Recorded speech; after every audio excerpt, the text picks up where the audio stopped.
Their upset, they had one a week ago in the stadium against the Jets. The Giants looking to secure a playoff spot. Weather's going to be a factor. Wind chill at 18 degrees at kickoff time. It will drop with winds gusting over 20 miles an hour. Good afternoon, everyone. Don Criqui with Beasley, Reese. The New York Giants come in with a big overmatch in this game. They have the #1 rushing offense in the NFL.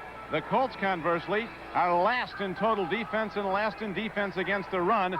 So you know the Giants' game plan, and they get there with the running game with an array of good backs, Beasley. And, you know, Don, they didn't know the talent they had at the backup position until their all-pro Rodney Hampton went down with an injury. Then Lewis Tillman, the backup out of Jackson State, stepped in and averaged 4.9 yards per carry. Now, Don, that great running attack took a lot of pressure off of Phil Simms, and at 38, he's having a near-career season. The Colts, with 4 wins, are pinning their hopes on one of the best young quarterbacks in the league, Jeff George. He was the #1 player picked, you'll remember, 3 years ago, and he's now coming of age. He's cut down the interceptions. He's got an arm strong enough to throw in this wind, they feel. Well, when you're a big guy, you put a lot of velocity on the ball, you throw a tight spiral, you can deal with Giant Stadium. Now, Phil Simms has survived here for years, so Jeff George will do okay. Now, one thing that may bother Jeff George today is some key injuries on his offensive line. He's got Will Wolford out today and William Schultz hurting today. Brad Del Wiso is the kickoff man for the Giants, and he hits it deep. He's the man that hit the 54-yard field goal that beat the Cardinals a couple of weeks ago. A dramatic win for the Giants. The Giants can secure a playoff spot today if they win and one of 3 other teams loses. If the Vikings, the Lions, or the Bears are defeated and the Giants win, the Giants are in. Perhaps more importantly, the Giants could be 10-3 at the end of the day and have the best record in the conference in the home field advantage at this point. Winds gusting out of the north blow the ball off the kicking tee. The Colts have had some good success against the Giants. In fact, they've beaten the Giants on the Giants' home field the last 5 times they've played over a number of years. There's Ted Marchibroda. He remembers the Giants more recently. Super Bowl 25. He was the offensive coordinator for the Buffalo Bills when that missed field goal at the end by Norwood enabled the Giants to come away with a 20-19 Super Bowl victory. Dan Reeves, way up in the Coach of the Year battling, or he certainly will be, along with Dave Wanstead of Chicago. Reeves with a 9-3 team. He brought in discipline and he brought in winning. He brought it back. Dawiso booms one through the end zone. For Dan, as so many kick returners can only watch. And the ball comes out to the 20-yard line. First down and 10 for Indianapolis. Trevor Maddich, who's normally a center, will start at left tackle today. That could be an overmatch there. He's across from Lawrence Taylor much of the day. Loudermilk, a very good center, a free agent that came in from the Vikings. They've not allowed many sacks of the Colt blockers. George at quarterback. Rodney Culver starts at running back. Roosevelt Potts, one of the best rookies in the league. He was a second-round draft choice. Sean Dawkins, a rookie, comes in. The extra wide receiver set, along with the regulars, Hester and Langhorne. Reggie Langhorne having a big year. George with a one-back set goes to Roosevelt Potts. The Giants are reading him all the way, as the gain is perhaps only for a yard or so. As we look at the Giant defense, which has really risen up in recent games, Hamilton, a good pass rusher. Andre Powell starts at inside linebacker for perhaps the best Giant defender, Michael Brooks, the linebacker who's out today with a foot injury. Mark Collins having an excellent year at the left corner. The extra defensive backs who will come in to join Raymond, Guyton, and Jackson are Willie Beeman and David Tate. So the advance on the play was just 2 yards. And there's Andre Powell. He's a free agent out of Penn State. First-year player, had been briefly with Miami and the Eagles. Hand off to Potts, and there's nothing there, so Jeff George is going to have to put it up. They try to get something going early. Stacy Dillard, the nose tackle for the Giants, made the stop. Same play back-to-back, John. Number 42, Roosevelt Potts, is a large man. He weighs about 245 pounds. They've tried the right side of that offensive line, and it has not worked because the outside linebacker, Lawrence Taylor, has had good position. Roosevelt Potts cutting on the inside, and good pursuit by the inside linebacker. Third down. George and the Colts need 8 yards. Wing pass. He gets it to Rod Culver, and the Giants defend that beautifully. Mark Collins coming up from the left corner. makes the stop, so it's a quick 3 downs and out for Indianapolis on its first possession. And the Colts send out one of the NFL's best punters year after year, Ron Stark, to hit the ball. Dave Meggett goes back deep for the Giants.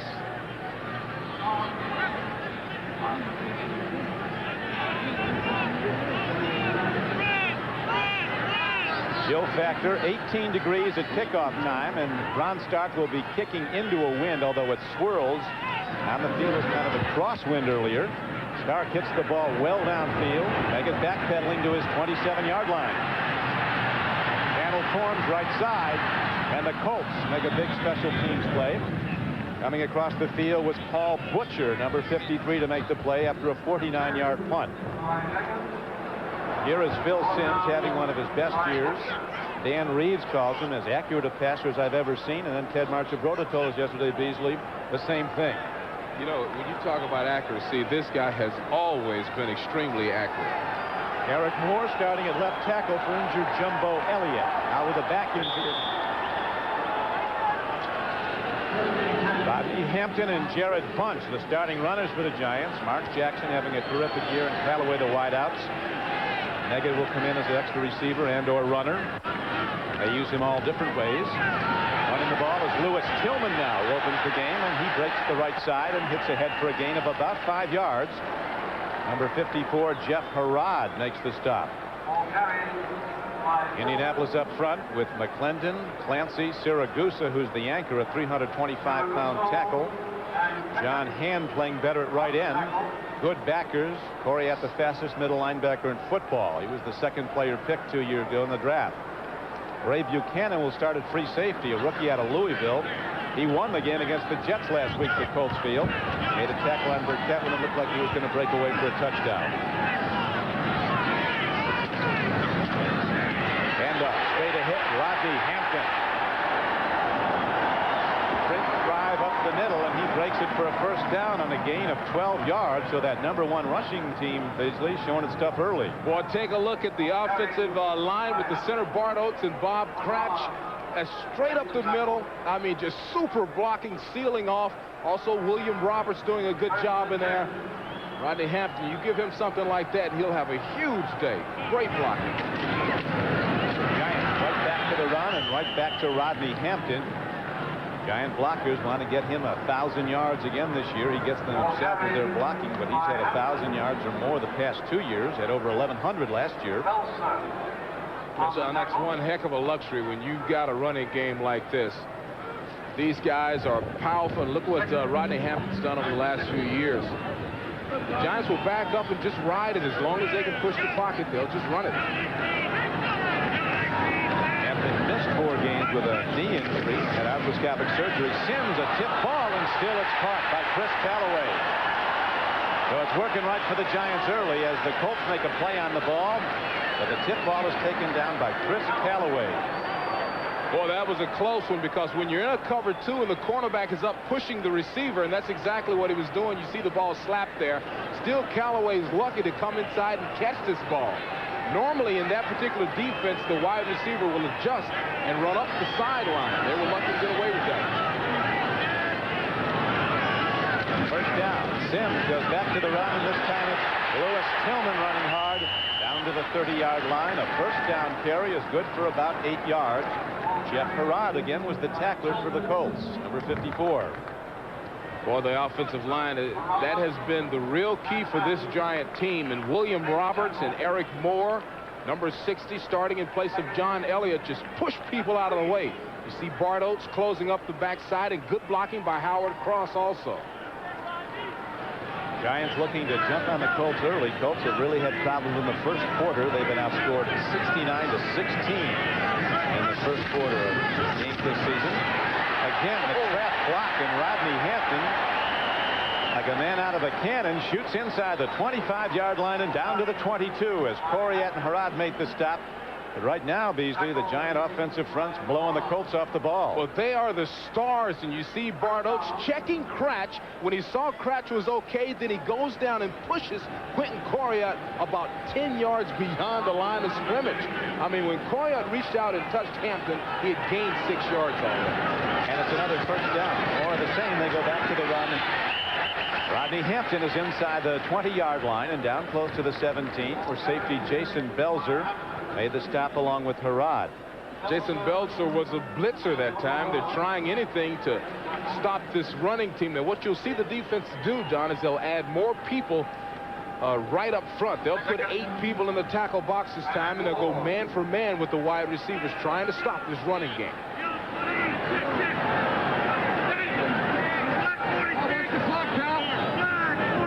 I said now Jared Punch comes up as the lead blocker.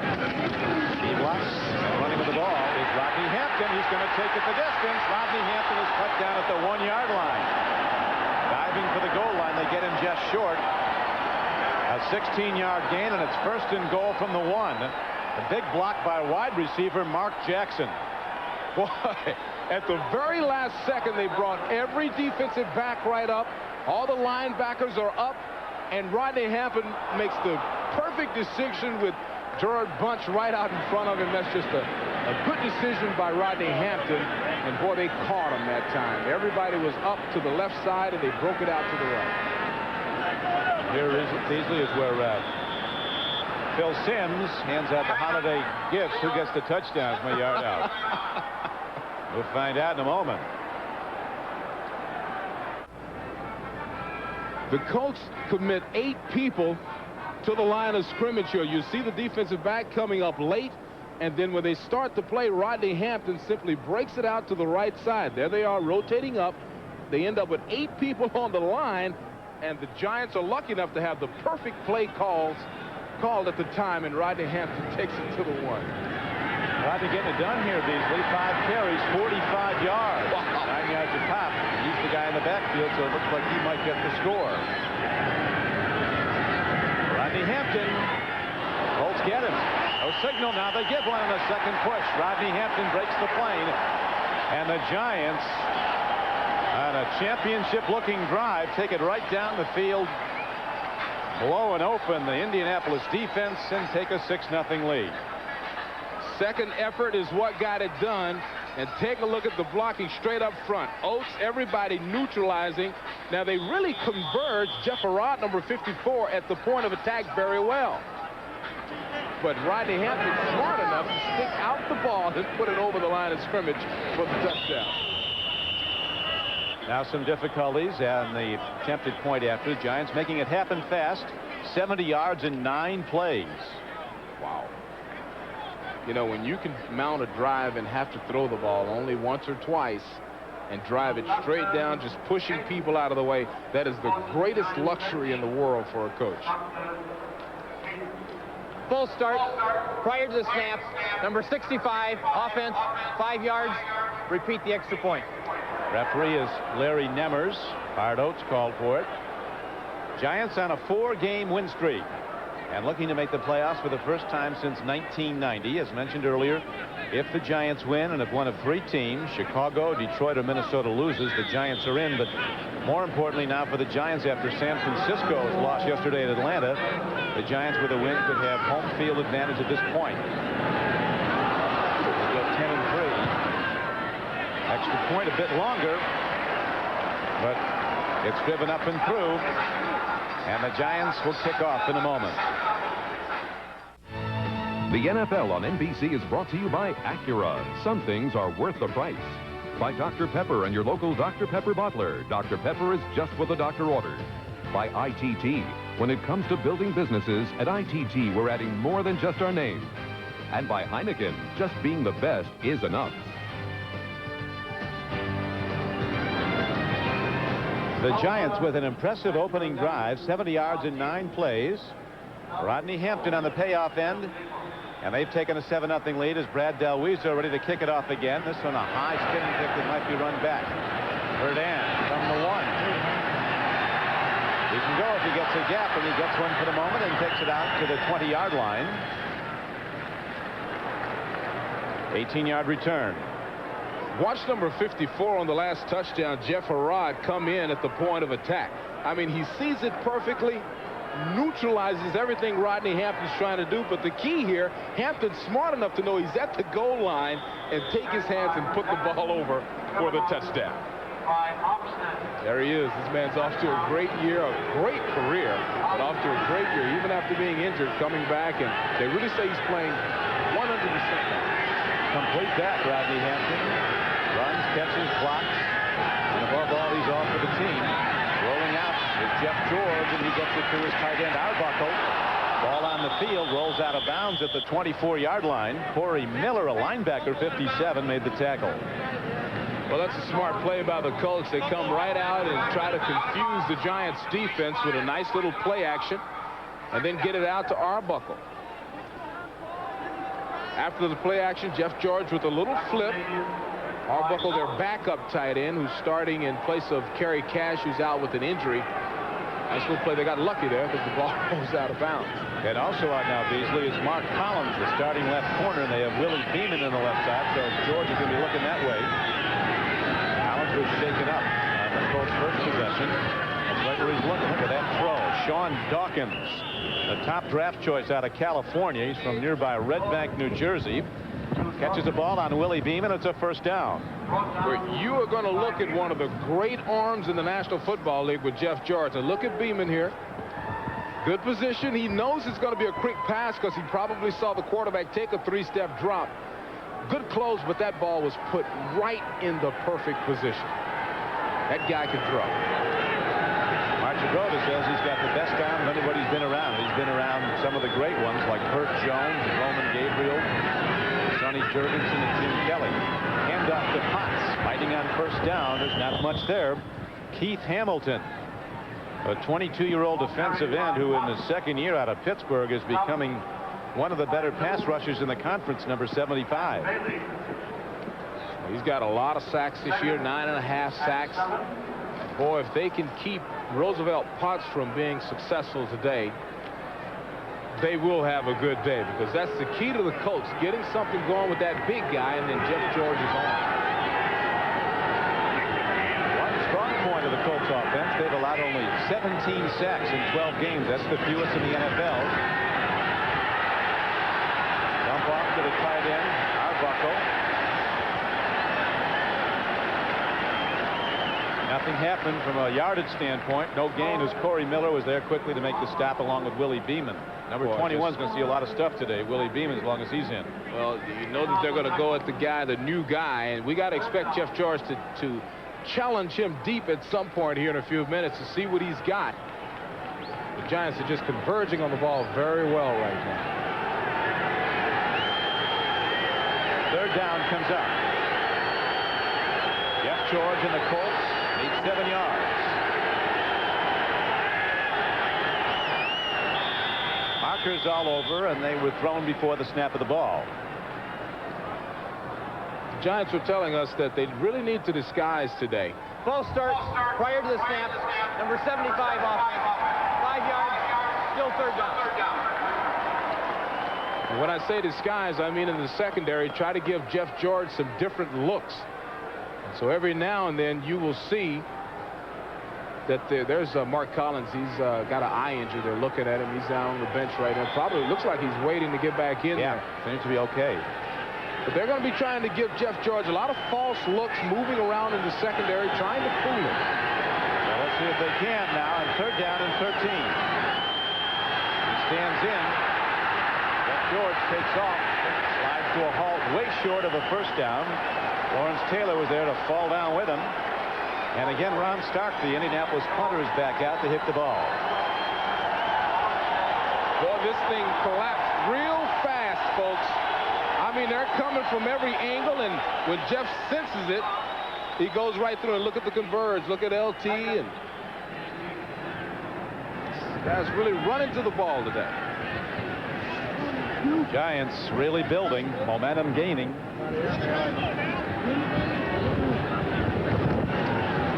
Ron Stark gets a left footer, not very deep. Ring might have caught it in the swirl, and Meggett comes up on it. Makes a rather daring play. Dangerous catch. Shoot top catch, but he gives the Giants good field position at the 37. And now a look at the natural gas quarterback efficiency leaders. I guess you get what you pay for. Those are also the top salaried people at quarterback, excepting Marino's out with an injury. Steve Young, #1, followed by Aikman, Montana, and Elway. All $5 million a year quarterbacks, excepting Aikman, and he soon will be, maybe this week. Phil Simms getting by in a lousy 3.5, I guess, a year. That's got to be tough. You know, in the Northeast, it's kind of expensive to live up. Having one of his best years, he is excited, Phil Simms. He thinks this could be another Super Bowl year. As the handoff goes to the big fullback from Michigan, Jared Bunch, #1 pick in '91. Well, that could have been a good play. Just Jared stepped in there and did a little too much dancing. You know, if he had identified the hole early, and this is a great look at it. See, right, he just doesn't know which way to go. If he had hit it real hard to the left or real hard to the right, he would have made something out of it. Talented athlete, and like you said, mostly used as a blocker.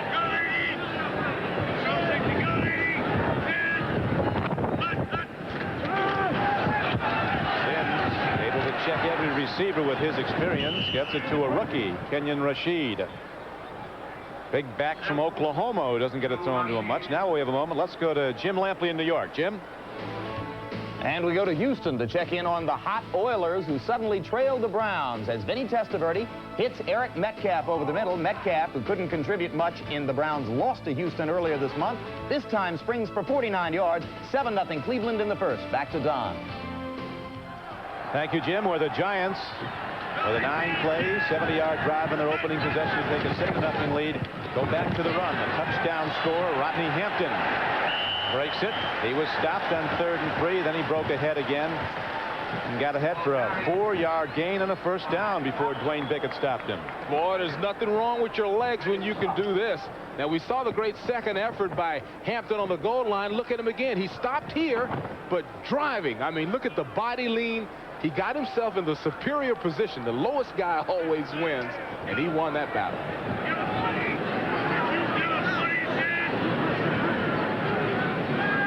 Mark Jackson in motion on 1st down and 10.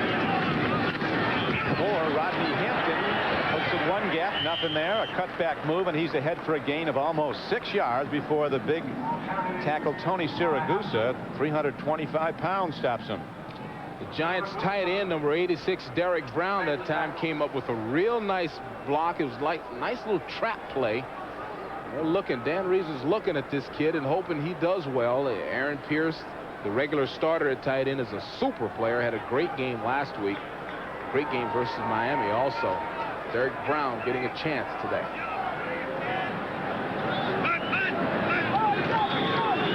Markers go down again. Bill Simms has the Giant offense running like he's double parked. They're almost through the first quarter already with this running game. 1:33 to play in it. False start offense prior to the snap.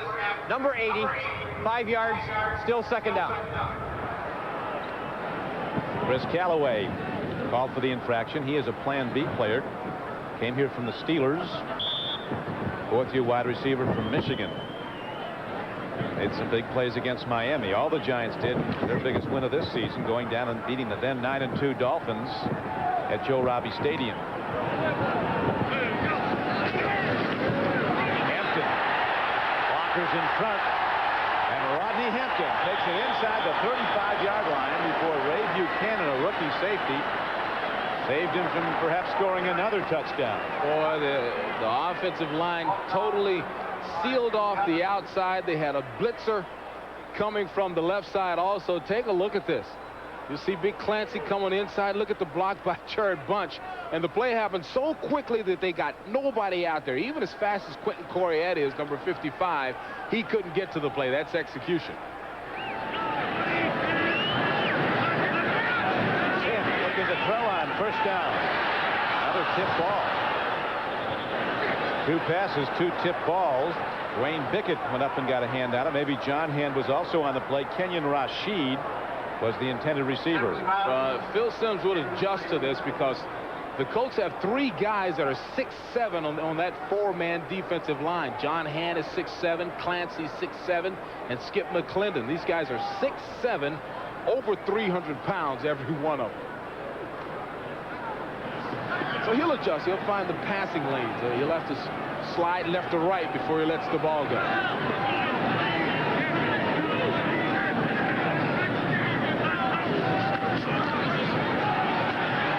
Hampton going wide, turning it up, taking on tacklers, and at 228 pounds, he wins another first down battle, taking it 11 yards for a first down.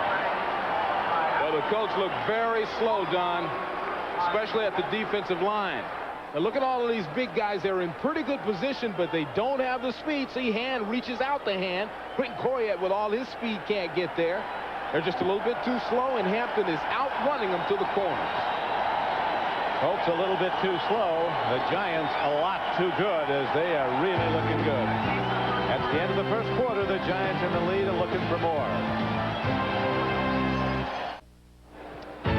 Now an NFL flashback. 35 years ago, December 1958, Yankee Stadium, the Colts and the Giants playing for the National Football League championship.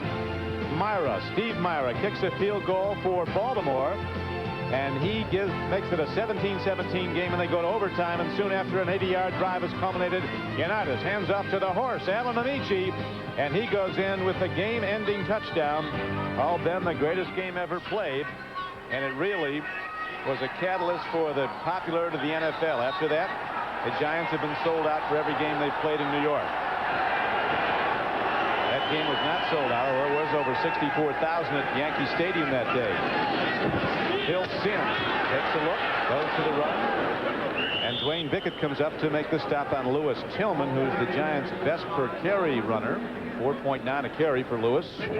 One thing that you'll note about the Giants offense is that they use a lot of different personnel. That time it was Bunch and Tillman. We've seen Hampton. We've seen a lot of people mixing out in and out in a lot of formations. And we were talking to Dan Reeves. He was telling us, you know, that's what they try to do. They try to use different personnel. Right now they've got a tight end at running back. Now he steps up.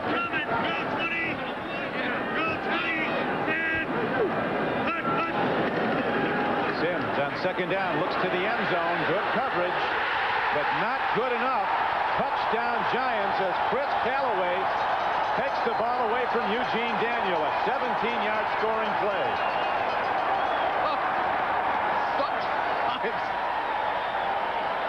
Sometimes you have to say great throw, great catch.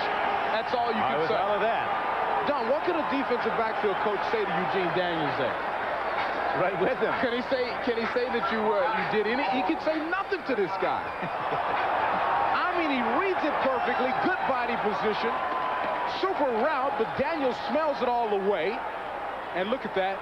Great throw, great catch, super concentration. That's got to make you sick. The Giants finally err. Maybe they didn't. Let's see what happens here. Not much. It'll stand at 13-0. Mike Horan, the holder, had a problem getting the snap. But in the first minute of the second quarter, the Giants now have extended their lead to 13-0.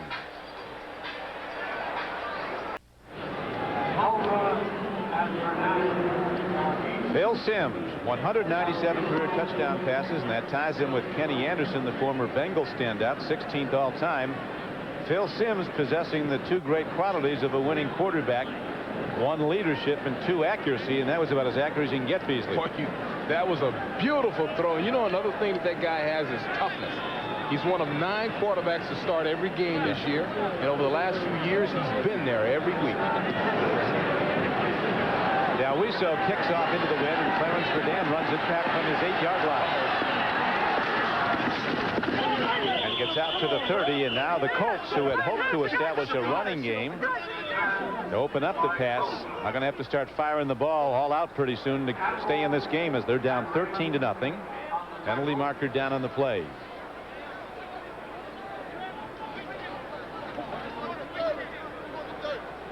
Rodney Hampton off to a great start today, looking for that 1,000-yard year again. He has 88 yards in just 10 carries today, and one of them from a yard out for a touchdown. Offside, kicking team, number 27. Penalty is refused. First down, Indianapolis.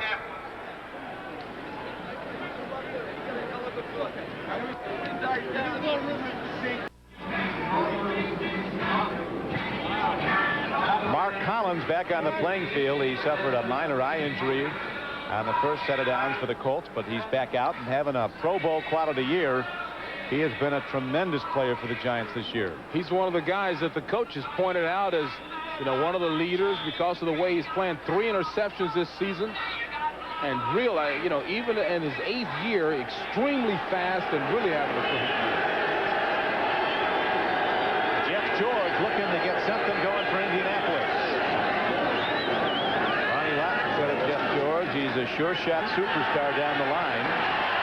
There's a long ball, and that's why he's a great one as he hits Jesse Hester on the fly, and he's all the way down to the 11-yard line.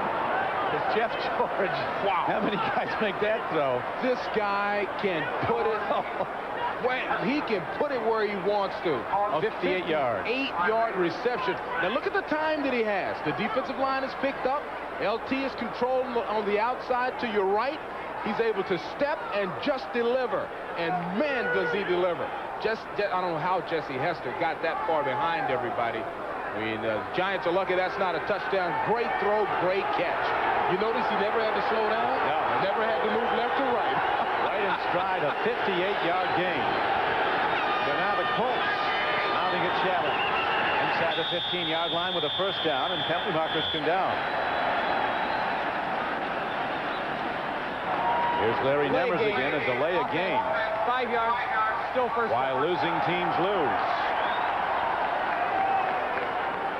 Makes it 1st and 15.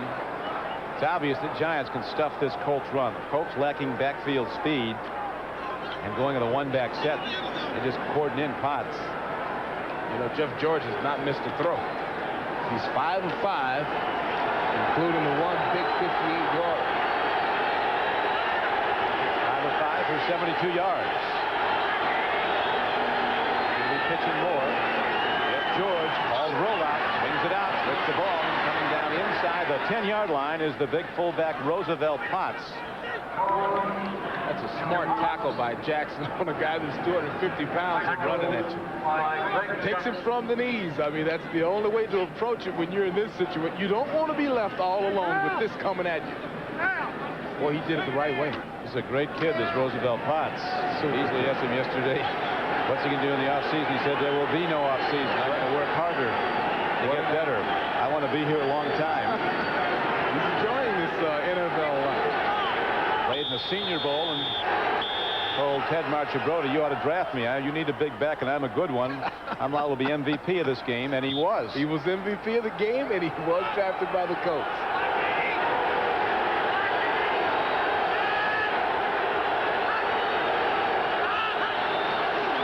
Second down. Rod Culver turns it out. Big time stick. Marcus Buckley, rookie linebacker from Texas A&M, who was the #1 rated college linebacker in America, injured his knee, and Giants got him in the 3rd round. You hit a guy like this, you are coming full speed. You don't look at that. I mean, that's a strike. That's a big league stroke. Great hit by a young guy. Big grand slam. Woo. 3rd down. Colts need 3 for a first down, 6 for a touchdown. Giants lead at 13-0. Short throw. Got a man. Giants have a defender. And he'll be shut down short of the first down. David Tate came up to make the play on Reggie Langhorne. Number 49, David Tate, an extra DB on the play. Now the Colts have a decision. They're going to make it quickly. They're sending out their place kicker, Biasucci. Man-for-man coverage all the way that time by the Giants. Now, one of the reasons that the scoring has been so low in the National Football League is a lot of the defenses are using zone coverage in that area. That time, the Giants outguessed the Colts, went man-for-man. Now they've got a chance to hold it to just 3. Biasucci hit 3 last week to beat the Jets here 9-6. And he hits another. He's been on a roll. He's now hit 23 this season in 27 attempts. So the Colts are on the board, down by 10. The NFL on NBC is brought to you by O'Doul's. It's what beer drinkers drink when they're not drinking beer. By Mazda. Mazda, it just feels right. By the Citizen Watch Company, because Citizen is how the world tells time. And by Schick Tracer. It traces every curve on your face.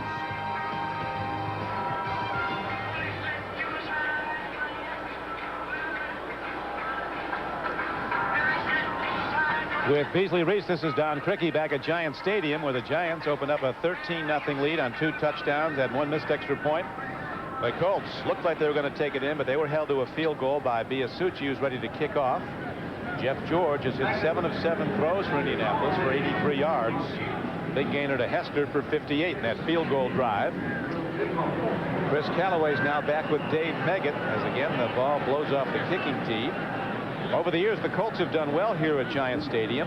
They're 8-3 in this ballpark, including the 9-6 win over the Jets last week. Well, that was a big confidence builder for the Colts and their offense. I mean, that was a super drive, and like you said, Don, this kid Jeff George is 7 for 7 right now, and they really put together a great series of plays. Deep ball would appear to be their only hope to get back in this one, and he can throw it. Now Beasley approaches the ball, gets it high, and Dave Meggett takes it at the 2.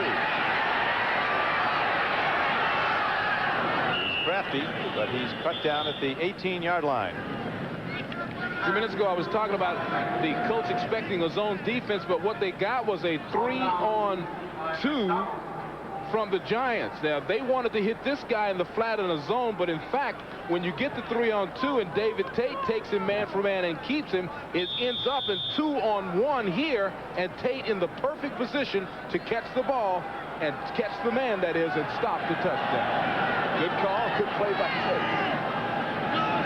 4-point swing. He kept it out of the end zone. Colts had to settle for 3. Now, as the Giants go to the run, the Colts read Rodney Hampton, and Thomas Sims makes the knockdown on him. Let's go back to Jim Lampley in New York. Don, here's the latest on the struggling Buffalo offense. They drive to the Philly 6 in a scoreless game, but alas, a scrambling Jim Kelly picks out Philly defensive back Eric Allen betwixt and between the receivers Brooks and Beebe. It remains scoreless at 0-0. Back to Don Criqui. And here at the Meadowlands of New Jersey, Giant Stadium, we have 10 minutes and 9 seconds to play in the first half. The Giants with a 2nd down and 9 coming up. Sims, his 15th year, overhands the ball. Callaway has it. He lost it. It's a free ball, and Indianapolis out. They're going to wave it off and call it incomplete. Tony Saragusa and Jeff Ward are really upset with the call, but whether the receiver never had control of the football. I really don't think he ever took a full step with the ball. And Phil Sims really surveyed the field here. I mean, that's number one. Now look at the fingertip catch. See, he never really has control. Pretty close. Pretty close. I mean, he had it out on the tips of his fingers, but he never really had it, firmly in the grasp. But if you're an Indianapolis player, you couldn't get football. We have an argument. It's now 3rd down and 9 as Sims takes a look. Here comes the rush. Bill Sims takes a look and sidearms the ball, and it's dropped by Keith Crawford. Ray Buchanan right with him. Well, good football teams don't normally do that. I mean, Phil Sims did a great job buying time. Also a defensive penalty. It'll be a 1st down for the Giants. So they're saying he grabbed him. What a late call. 12 men on defense. 5 yards. Only a 5-yard penalty. It thought initially a signal holding. Well, the Colts figured out a way to stop him, Don. Yeah. They put 12 people out there. The Giants do get 5 yards on the play, and that brings up 3rd down and 4. All positioned at about the 25-yard line. Well, that's a mistake that you just cannot make. They just did. So they give Sims another crack at it from closer in. One set. The wide receivers the other side, and Meggett looking to come out of the backfield. He'll first look to see if there's a blitz he has to pick up. He checks that out and stays in. Here's the throw. It's taken in by Ed McCaffrey. And he is ahead for a Giant 1st down. Well, that's a big catch, and what a dangerous catch it is, because you know that you are going to get popped when you catch a ball in between 2 people. McCaffrey's a huge target, 6'5", look at him stretch out and bring it in quickly. Doesn't have great speed. He's got that long strider speed. And boy, those big long legs, he got right in there for the first down. Third-year player from Stanford. His brother is Billy McCaffrey, the standout backcourt player in basketball for Vanderbilt. Rodney Hampton runs the ball and gets to the 35-yard line. Jeff Herrod makes the tackle on the play. If Jeff Herrod doesn't make that tackle, he might be still running down the sideline. Jeff Herrod's got a lot of speed. He's one of the leaders on that defense. Really always bouncing around. A lot of speed, tough guy around the ball. Now, I'm telling you something. You watch this. Now, when Herrod smells this and gets one hand, look at all of the green grass that we got out here for that guy to hit running if it's not for Herrod's fingertip there. Second down and 6 comes out. And again, it's Rodney Hampton. It's interesting, we were talking to Rodney on Friday, Beasley, and you asked him how he's feeling. He said, hey, when you're moving around without a limp at this point in the season, you're doing all right. If you're a running back. You better believe it. I mean, at this point in the season, everybody on the football field, everybody you're watching has something that hurts. And you bang it in week 1, Don, and you re-bang it in week 2, and it goes right on through till about February when you start to finally feel like a human being. He asked Roosevelt Potts if anything's hurting. He says, is anything not hurting? Running backs take a beating. That brings up now 3rd down. And the Giants need 3. Nice breakup. Tony Stargell, a former New York Jet, moved in as the nickel back and knocked the ball down. So the Giants, after 2 scoring drives in their first 2 possessions, are stopped. And they'll punt for the first time as the left-footed Mike Horan comes out. Boy, I tell you what, this is super coverage. Phil Simms finds the guy, but look at Stargell fighting. That's the perfect technique. Take the left hand and wrap it around the receiver. Take the right hand and swat at the ball. If you miss it, now you've got that left hand to try to pull him on the ground with. Good play. Clarence Verdun is back for the Colts. Horan hits a high spiral into the wind. Dan backpedaling. Jesse Armstead of the Giants comes down there like a man possessed. His tackle. Lawrence Taylor said of Armstead, he reminds me of me as a young man. I said he's a great athlete. That's what Jesse Armstead has.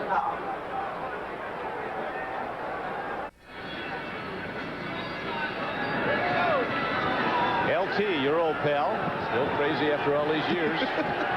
You better believe he's crazy. Still play. Still play.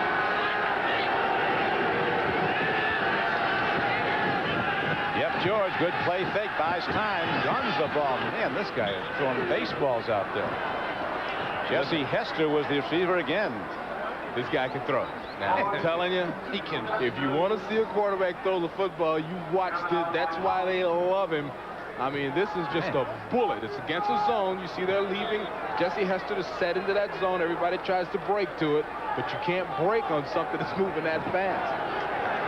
18-yard gain. Jeff George has been perfect so far. 8 for 8. His last couple, 2 of his last 3 have been deep balls. Rock Culver.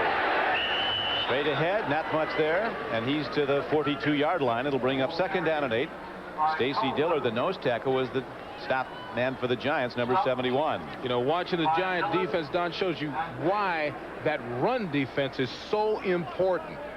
So far, the Colts have not been able to run the ball at all. Even though the quarterback is perfect at 8 for 8, they're still controlling them because the Colts can't run it. And they're controlling the run are the Giants without their best linebacker, Michael Brooks, who's out with a foot injury. Draw play. Rob Culver breaks it, drives ahead, and he's out to the midfield line, and he has a first down. Marcus Buckley was the tackler. A touchdown score in his 2nd year from Notre Dame. Rod Culver has scored 5 touchdowns already on Indianapolis. That's almost a full team's worth. You know, when you look at this one, you see this. They thought it was a pass. They had LT blitzing on the outside there, and you saw the linebackers backing up into a drop, so there was a lot of room there for the Colts to run in. And now you can see the Giant defenders backing off a little bit. The right arm of Jeff George has them alert. He's going to gun it again. Lofted ball downfield. Incomplete at the 20-yard line. Again, he was looking at Hester. He does look at Hester a lot. He also hits him a lot. Phil Simms was talking about when he was a rookie quarterback with the Giants. He said his first couple of years all he did was drop back, look for one guy, usually Ernest Gray. If he wasn't open, run. Well, he doesn't do that now. Boy, that you talk about a guy who is poised in the pocket, but that's what young quarterbacks do. They normally pick a favorite guy and try to stroke that guy as many times as possible. Here's Jeff George look around. Jesse Hester is wide to the left. Just off the lower portion of your screen. Lower right. Jeff George says here comes LT as George gets it away, and too much pop on the ball as it caroms off the pads of Jesse Hester. As the NFL's all-time sack leader, Lawrence Taylor, was ready to gobble him up. Still putting pressure on guys after all these years. That's a good neutralizing pop there on LT, but he's still able to get in there and just force Jeff to put it a little bit behind the receiver.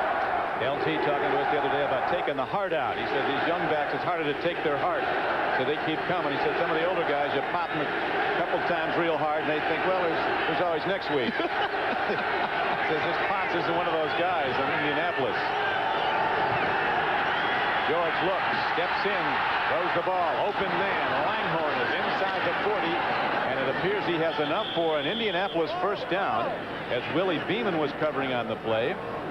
And Jeff George looking more and more like the player he was expected to be when he came out of Illinois in 1990 as the #1 pick in the draft. This is a stunt that didn't work. You saw LT and everybody running around to the left side, and that it didn't work, so George had all the time in the world to find his receiver and pick up the first down. Sometimes they work, sometimes they don't. The game wears on, though. The total dominance of the Giants changing a bit. Indianapolis now moving the ball behind Jeff George's passing. Another throw. What a throw to Showman. Are you kidding me? Clinic. Dawkins didn't have to stop, didn't have to look, didn't have to think. When he made the cut, all he had to do was put his arms up. Watch this. 1, 2, 3, and deliver. Now, if you notice, the power is generated from a quick turn of the hips, very much like a golf swing. I mean, this guy puts velocity and has an accuracy that, that's the reason they drafted him #1 out of everybody. When he came out of college, this guy can throw it. Great natural athlete. He was a major league shortstop prospect. First down, Indianapolis. Down by 10. Roosevelt Potts turns it up. Giant defenders backing off a little bit now as George has been moving them back, keeping them on their heels with those quick throws, and now they go to the run and get some good yards. Corey Miller was on the stop. People have learned a lot about Roosevelt Potts. A reputation goes through the National Football League very, very quickly.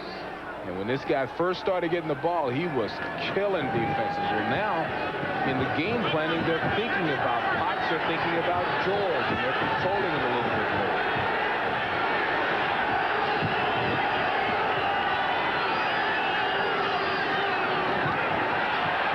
Swings an open man. Arbuckle, the tight end. Boom, he goes inside the 10-yard line. First down, Indianapolis. Down to the 9-yard line where Carlton Bailey makes the stop. And what looked to be a blowout in the first 10 minutes is now turning into a heck of a game. Now, the Colts are one of those football teams, Don, that you don't want hanging around. I mean, you let these guys hang around, they'll make a play or two because they've got some talent and some position. Now, that's the third time we've seen that play, which tells you that the Colts coaches saw something in the game planning, and they're using it very effectively. See if they send LT in a blitz. That's him aligning at the top of your screen there. 56. First down. Here he comes. They go to a draw, and it worked beautifully, but there is a penalty marker coming in from the umpire, which usually indicates holding. Greg Jackson makes the stop. And the signal is against the Colts. You see, when you look at the Colts, you see why they've been struggling. Just mistakes at the wrong time. Holding. 63 offense. 10 yards. Still first down. Loudermilk, the center, and a very good one. Here's your problem right here, Loudermilk. Lining up, and look at these guys are almost holding each other. Stacy Dillard and wrapped him up, Kirk Loudermilk, and pulled him down. And that sets the Colts way back to almost to the Giants' 20-yard line. Big mistakes at the wrong time. 1st and 19.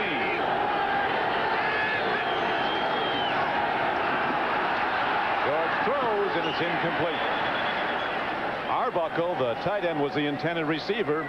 Not close. Not close at all. There's Michael Brooks in the black jacket there. Everybody we talk about on the Giants say that this guy was having a Pro Bowl year. You see the problem. He's got that bad right foot. They've got 4 athletes on this team with foot problems. And it's not funny. Michael Brooks is one of them. Michael Brooks, he has been tremendous. One of the players Dan Reese brought in from the Denver Broncos. LT gearing up, always a threat, like a loaded gun, and they go back to the same play, right back to Big Rosie Potts. Potts, who's from Monroe, Louisiana, when he was in for the Jets game last week, went to New York City for the first time. Still doesn't believe that place. No, he does not. He just... Highlight of his trip, though, he gave some guy $100 to get a room. They gave a homeless guy $100. The kid's got a gigantic heart.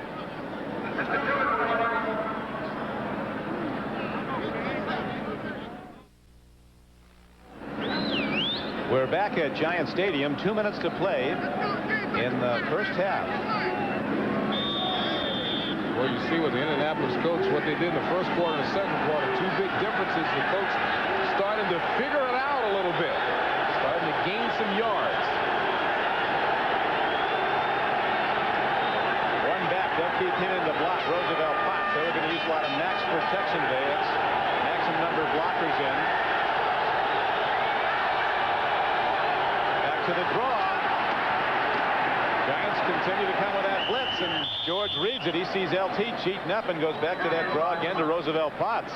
You know, when you've got one man in the middle of the football field, that being Stacy Dillard, that draw is money in the bank when you've got a big, big running back. Because what he does is he's got the option. If Dillard goes left, he goes right, and vice versa. So Potts did a real good job with the draw. It's a good offensive play for the Colts based on what the Giants are doing defensively. But not good enough to take it in, and so the Colts have to send Dean Biasucci back out. Hit on his first from 21. That next extra point could loom large in the game. The Giants missed their second extra point. Biasucci is perfect again on a chip shot from 26 yards out, and it's now 13-6 Giants. With Beasley, Reese, down Criqui back at Giant Stadium. Jeff George has hit 11 of 14 throws for the Colts for 137 yards. He might be having a career day today before it's over. Some of those throws have been absolutely magnificent. This guy generates that power with the quick little whip moves, and man, has he been on the money. A couple of good drives. The only problem for the Colts, it's a problem they've had all season, they haven't been able to convert with the big 7 number. They've had to go with the 2 field goals, but 2 good drives, and I bet their confidence is starting to soar. Yeah, it looked like they were going to be gone early, warming up the buses, but it's one of several teams. The Patriots you don't want hanging around. No. Indianapolis you don't want hanging around. There's a few teams out there that are not doing very well, but you don't want them in the game very long. It could be a problem. There was one moment when the Colts got back in the game. It was when Jeff George play faked and hit Jesse Hester on a 58-yard strike, a perfect throw right in stride. And all of a sudden, the Colts showed that they could move the ball, and they've done it since. Now they'll kick off, trailing by 7, 13-7, with 1:15 to play in the first half. A high spinning kick carries down to Dave Meggett at the 1. Penalty markers down as Meggett is out to the 27-yard line. Tony Stargell was on the stop for Indianapolis, a 27-yard return, but it'll come back. These Colts are pumped, Beasley. Guys firing their fists up there and thinking good things at this point. Holding on the return. Well done. You put 2 players back Number in this game. 37. Half the distance from the 19-yard line. First down. You put William Schultz on that offensive line, and you put Will Wolford back in there. And I'm telling you, this is a different football team. So the Colts have a reason to be pumped up. Without two of their main men, especially Wolford, they're very much in this game. Yes, they are. Jesse Campbell was called for the hold. So now let's see what Phil Simms tries to work with just 69 ticks left on the clock. 1:09 to go in the half. Starting from their 10-yard line of the Giants. Hampton. Over 100 for the day. Takes it all the way out to the 27-yard line. Colts in a deep zone, and Rodney Hampton ran right through it. That was almost a rainbow. He bent that thing back, and what a cut, what vision.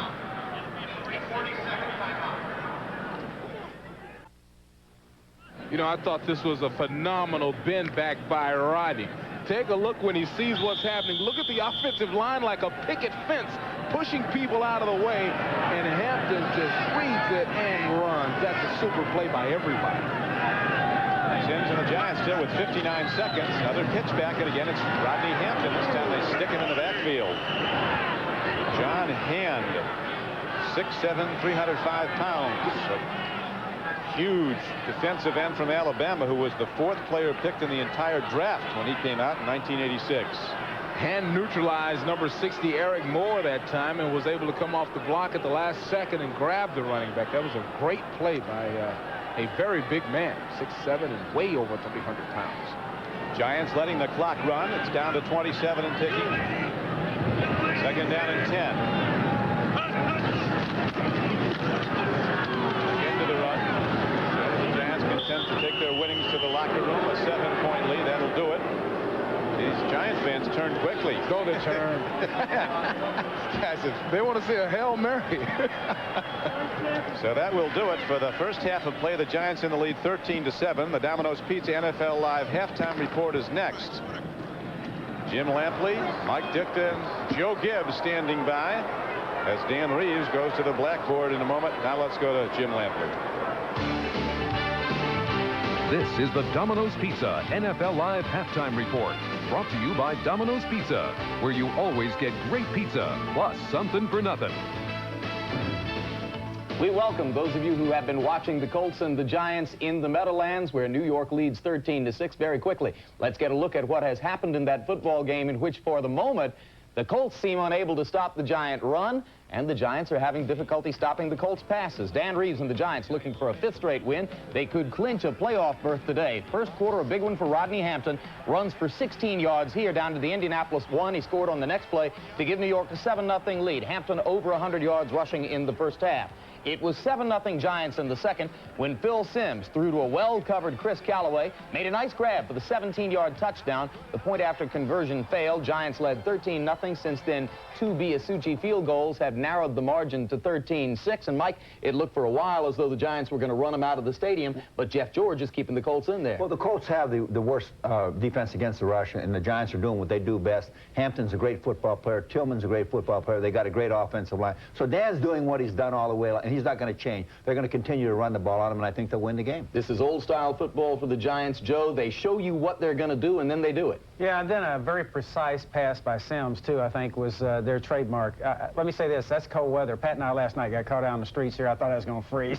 This is tough weather they're playing there. Also reminds me of the Giants, that and the wind. Too many years in Southern California, Joe. Welcome to the big time. Meanwhile, in Tampa Bay, the Buccaneers have a surprising 10-0 lead over the Chicago Bears in the second quarter. The Tampa Bay touchdown set up by a long punt return by Courtney Hawkins, and the Bears have been unable to generate anything on offense. Offense for both sides in the Astrodome, where the Cleveland Browns now trail the Houston Oilers 13-10 in the second quarter. Houston just recently taking the lead. Vinny Testaverde and the Browns got off to a fast start here. Eric Metcalf wasn't a big factor on offense in the Browns' 27-20 loss earlier in the season, so they got him the ball early here in one-on-one coverage against Wilbur Marshall. Metcalf jets 49 yards for the touchdown that put Cleveland up 7-0 in the first.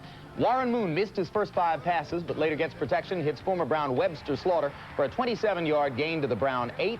This set up an Al Del Greco field goal that narrowed it to 10-3. And then moments ago, Moon, looking into the end zone off the scramble, finds Spencer Tillman, the utility back and part-time broadcaster in Houston, for the touchdown that put the Oilers up 13-10. And this is a dogfight between two teams that know each other very well, Joe. Yeah, I'll tell you, if I was going to pick a quarterback that I kind of wish I'd had a chance to coach, it's Warren Moon. I think he'll be the difference in this game. But hey, that Metcalf looked familiar to me going up the middle, too. I've seen that before with his daddy. Excuse me, will the Oiler pass rush heat up as the game goes on, Mike? Well, they just created another turnover with their defense. The Oilers got the ball in good position again, and I think that's the key to what they're doing. We talked about it earlier. Their defense has really got the turnovers the last 6-7 games. That's why they're 7-0 in his streak.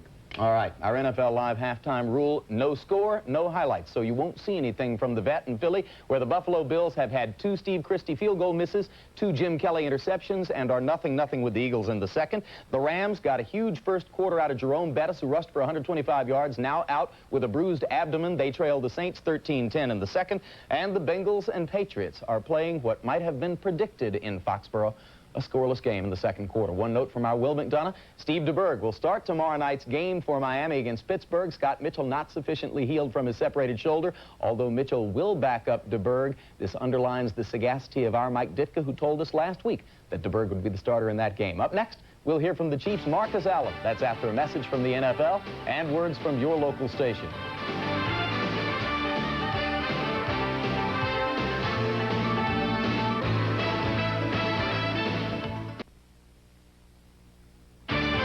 This is the Domino's Pizza NFL Live Halftime Report, brought to you by Domino's Pizza, where you always get great pizza, plus something for nothing.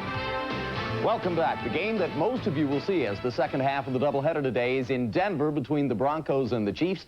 AFC West showdowns. Nothing new to Marcus Allen, now seemingly reborn on the football field after years of having languished in Los Angeles. Marcus leads the AFC in touchdowns with 13. O.J. Simpson spent some good time with him earlier this week.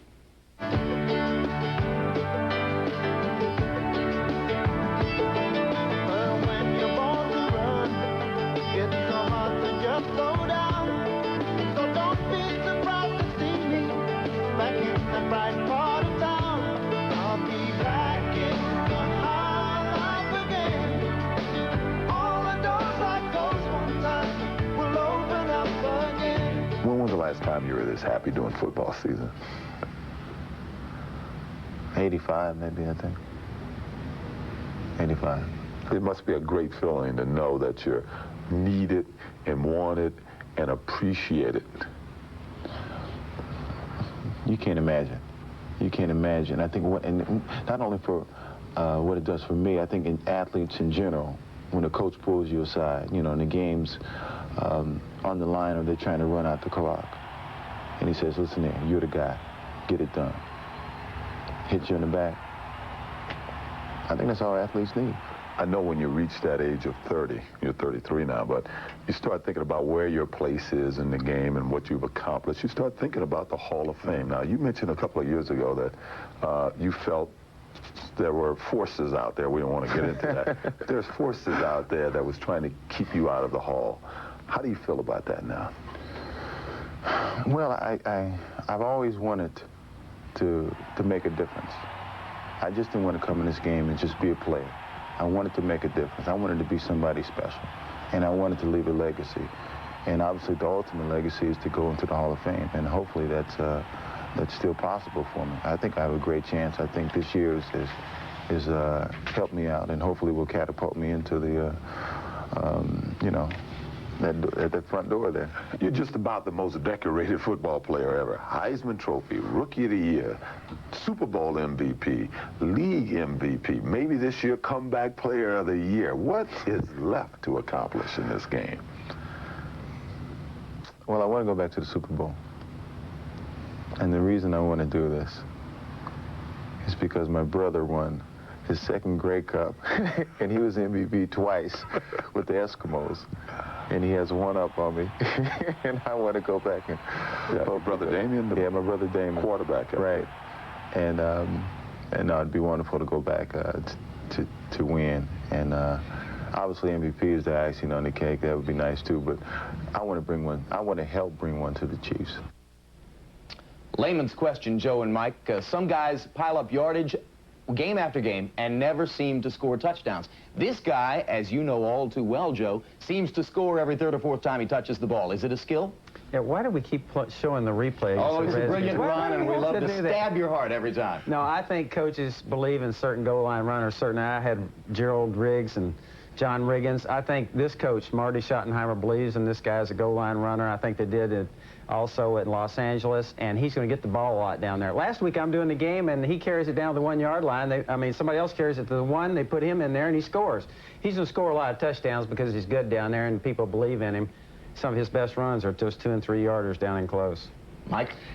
Well, you know, the thing that amazes me about this guy, that impresses me about him as a coach or even as a player, is this guy has tremendous heart. I mean, he is a very proud person, and you heard him talk, and that's a proud person talking, that he wants to go out there and prove that he can do the job against anybody under any circumstances. And that's why I would take this guy in a battle. I'd put him in the foxhole with me anytime, because he's not going to leave till the war's over.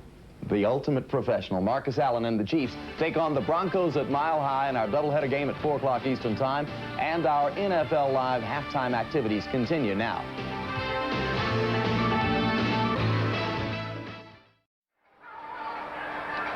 (13-6). The Giants in the lead at halftime as we're ready to kick off the second half now. During the halftime, the players in that 58 Super Game, some of them were here like Hall of Famer John Unitas as they reintroduced some of the great names from what was called the greatest football game ever played, at least till that point. And now we're going to see what happens in the second half as Jeff George has lit it up for the Indianapolis Colts. And they're going to go right back to the past. That was the word in the press box from their coaches. Well, you know what they haven't done? They haven't made any mistakes. Actually, no turnovers in the game.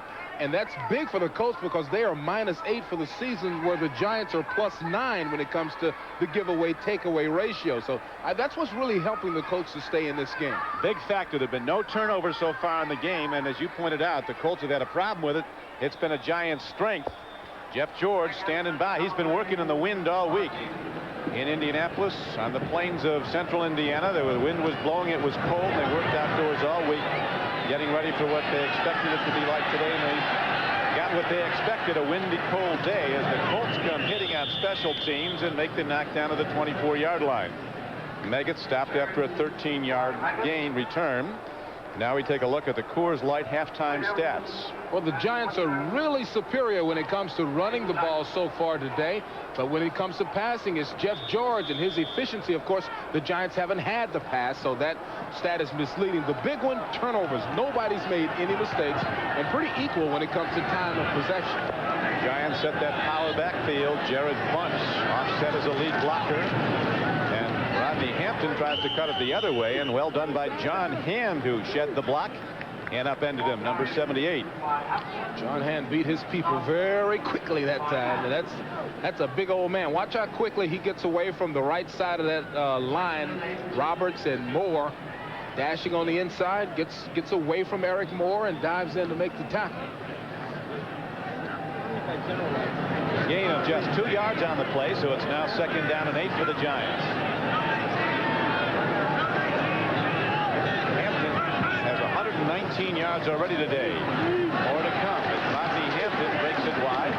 It's hit hard by Dwayne Bickett, number 50, and by Sam Clancy. But he does get ahead for plus yardage as advances the ball out to the 31-yard line.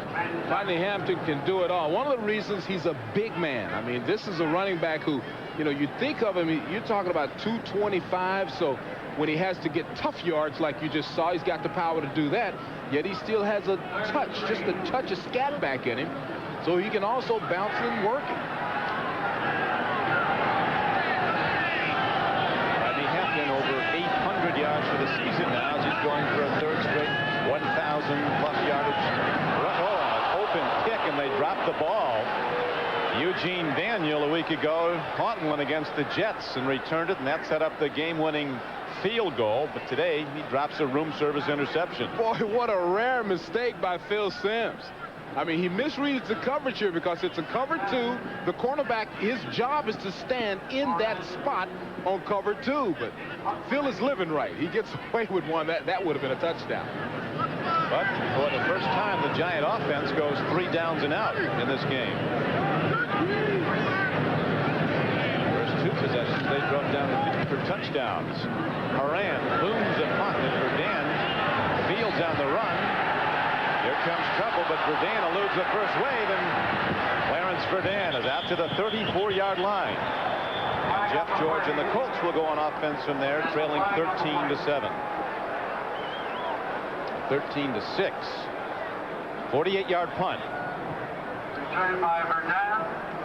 Tackled by Oates. Talking to Phil Simms the other day, it was interesting when he talked about the more longer you're in the league, the more you realize the importance of turnovers. If you don't turn it over, no matter who you are, you have a chance to win. Illegal block during the return. Number 45. Half the distance to the goal line. First down. Tony Stargell with an illegal block. Moran, what he does best is diagonal punting. That's one of the reasons that the change was made from Landeta. And watch how he takes advantage of it here, and it makes it very difficult for one of the best return men in the world. Look how far he got to run to get to the ball. He's facing the other way when he catches it. What a great diagonal punt. Giants wanted to get to Jeff George early and take him out of his game with a pass rush. They've not sacked him yet. George changes the play. Stands in, and he comes out throwing and makes the connection all the way out to the 23-yard line. Reggie Langhorne, a former Cleveland Brown, and a perfectly timed throw away from the defender makes the first down catch. They say that Giants Stadium is a tough to throw. Well, if you've got this release, you can throw anywhere. Watch how smooth this is. That's flowing. It's fluid. Look how tight the spiral is, and right on the money, low and outside where nobody can catch it but your guy.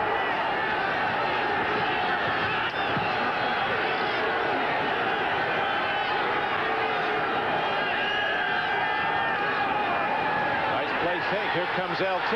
Jeff George takes a look at him, and he is clotheslined at the 20-yard line.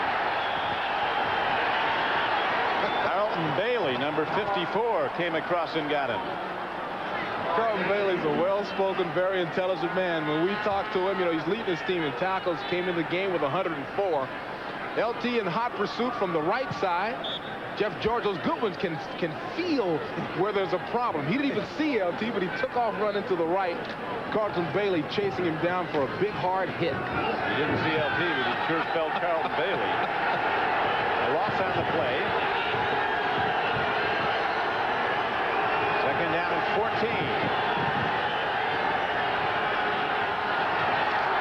Again, George gets time. A purple throw, but it's off the hands of Reggie Langhorne, leaning at the ball. Wind might have got that a little bit. It looked to be right on him, then it kind of dropped. I'll tell you what, that was another big time. It took a lot of patience to see this one. See that? You guys catch that? There's nothing he can do about that. The ball hit, the nose of the ball hit and deflected off of his body. And there's a look at the wind over the top of Giant Stadium. That wind comes from there, dips straight over the top and comes back the other way. So even though those flags are blowing in George's face, the wind is actually behind him right now. He needs a big throw here. Third down and 14. Big rush. They get him. Free ball. Picked up by Rod Culver. And he's taken down at the 20 as he saved the day, at least for the moment. Corey Miller came hard and got Jeff George, who's holding his right hand. Appears to be all right. Well, they really saved themselves a lot of heartache that time, did the Indianapolis Colts, because this time everything is collapsing from the outside in thanks to Corey Miller. He gets there in time to knock the ball free before Jeff George can bring his hand all the way forward. It's a wonder Jeff is lucky not to pull something on a play like that.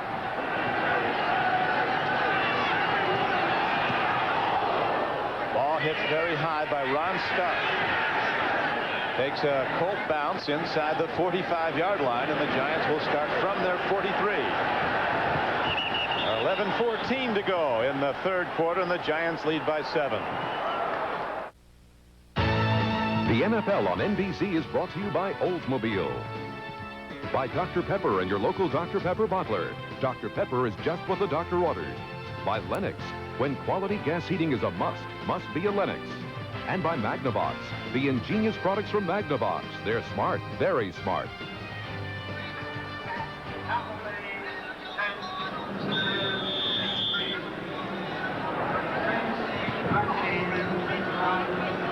Giant Stadium. The Giants break the huddle now. This is Don Mikowski, a backup, warming up for Indianapolis. Jeff George appears to be all right. They have Mikowski warming up just in case. He banged his right elbow, looked like, when he was hit on the last pass attempt. Rodney Hampton takes on tacklers. Stopped to the line of scrimmage. He jumps ahead for a gain of 4 yards. Rodney Hampton has been like a pinball today. There's Jeff stretching himself out a bit to see if he's okay.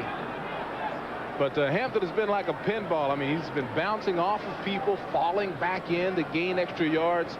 And that's what the good ones do. The good ones, it takes more than one hit, and it normally takes more than one defender to bring them down. Rodney Hampton, 228 pounds, 5'11", a remarkable comeback from knee surgery, arthroscopic surgery. 5 weeks later, he's back running the ball and running well as he drives it across midfield and down close to the 47-yard line of Indianapolis. Sam Clancy on the tackle. You know, I can't emphasize that enough about Hampton. He's a power back, yet he's a scat back. And that is what makes him unique. When you talk about the other backs in the game, you know, Thurman Thomas is a flashy guy. Emmitt Smith is a speed and a flashy guy. Well, Hampton has power, and he has a touch of flash. That's what makes him hard to contain. Giants found him. They've sent their scouts down to look at Tim Worley, the All-American running back down at Georgia. And whoa, what have we here? This guy's blocking for him. Back to him. Corey at the middle linebacker, John Hand. Corey at 55 was the second player taken in the entire draft 2 years ago. Well, this is one of the few times in this particular game that, Eric Moore is down. That looks like William Roberts. Is that Roberts, 66? Yeah, that's 66. That's Roberts. And that left side of the line is the one they've had to patch together a little bit with the absence of John Elliott. He's knocked out. Let's take a look if we can see how hard. Now, look, everybody's neutralized on that side. And his own man, Rodney Hampton, runs dead into him as Quentin Corriette is holding Roberts up in that one position. So we don't know if it bent his back or if they banged helmets or what happened there, but quite a collision. Clock stop with 9:37 to play. The road ahead, 9:37 to play in the third quarter, and the Giants, as you see, get a first down. Dan Reese and his Giants have to go to New Orleans for their next game. Then they go to Phoenix, and you talk to the Giant players. Phoenix is a club like the New England Patriots with a losing record that nobody wants to play. Oh, man, nobody wants to see those people. There's William Roberts kind of moving. Okay. That's got to hurt. That's a big old man. You don't want to bend all of that girth and weight. You want to leave that in, like, certain positions. You don't want to surprise those vertebrae. They got enough pressure. A lot of Doc Warren there checking him out. Fortunately, looks to be all right. Now it's first down for Phil Simms and the Giants.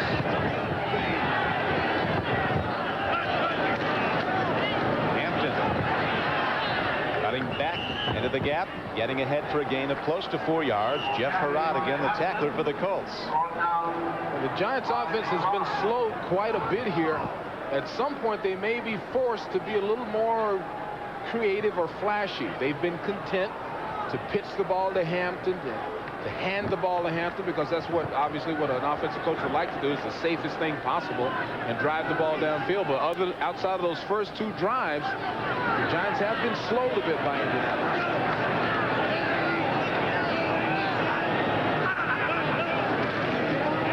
Stands in, fires the ball downfield, and very nearly a pick by Chris Good, number 37, the left corner. Phil Simms has great admiration for first-year coach of the Giants, the veteran Dan Reeves. He said Reeves came in here, and from the first day he showed up, the attitude of this organization changed. Everybody was happy. I said, how would you sum up Reeves as a coach? He says he knows how to win, and he does it his way. It's not a democracy. He said he has a certain way he wants things done, but he said everybody likes playing for him. And he said you never hear complaints from players, which is rare. They respect you. That's very rare. They respect Dan Reeves. Free play. Might have jumped offside as Phil Simms throws it somewhere in the vicinity of Ed McCaffrey. Got two penalties down, 2 flags down. Devon McDonald coming on a blitz. Pressured Sims.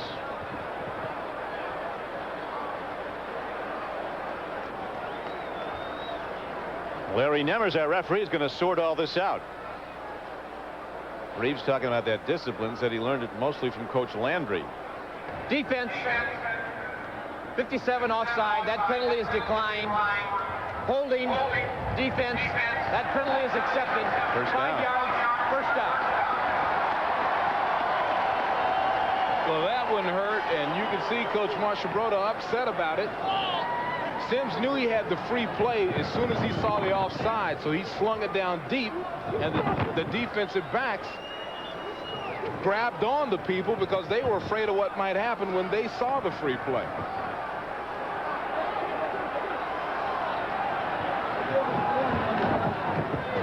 Hampton gets a gap.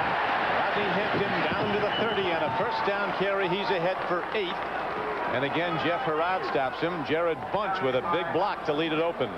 Rodney Hampton is like smooth. He is so smooth today. Boy, he's catching it and just so confidently running. Look at the good blocking up front. There's an alley. And you give a big guy, a 235-pound guy, an alley, and you've got something to work with. Bunch with a super lead block, and that's what he does extremely well. That brings up second down. Giants need 2. Jared Bunch again, the lead back. He blocks for Hampton, who dives ahead and appears to have a first down. He might. Now the linesman coming in might be just short as John Hand again shed his blocker and made the stop.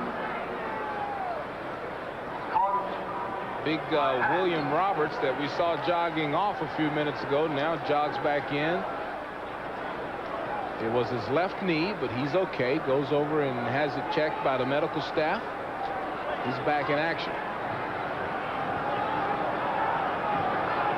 Brings up third down and very short. Ball is spotted just inside the Colts 30-yard line. 7:10 to go in the third quarter, and the score remains as it was at the half. Giants 13, Indianapolis 6.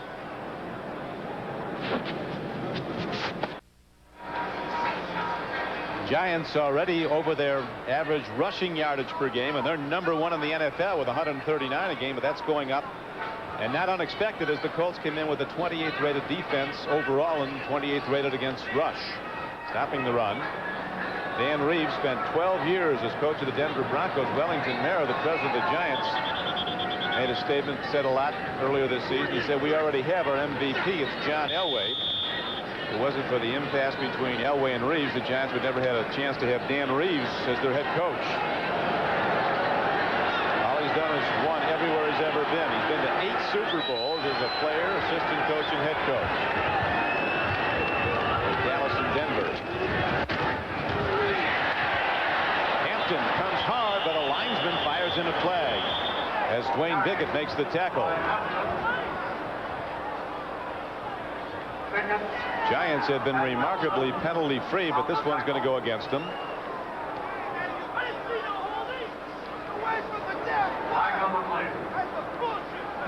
Holding. Offense. Number 60. 10 yards. Repeat third down. There's big Eric Moore with the call. He is once again playing because Jumbo Elliott is out with an injury with back spasms. And Eric Moore playing against some very big people. John Hand, 6'7", 300-some pounds. And every now and then, we've seen a couple of times where Hand neutralized everything that Eric was trying to do with him. So a couple of times he's tried to grab it.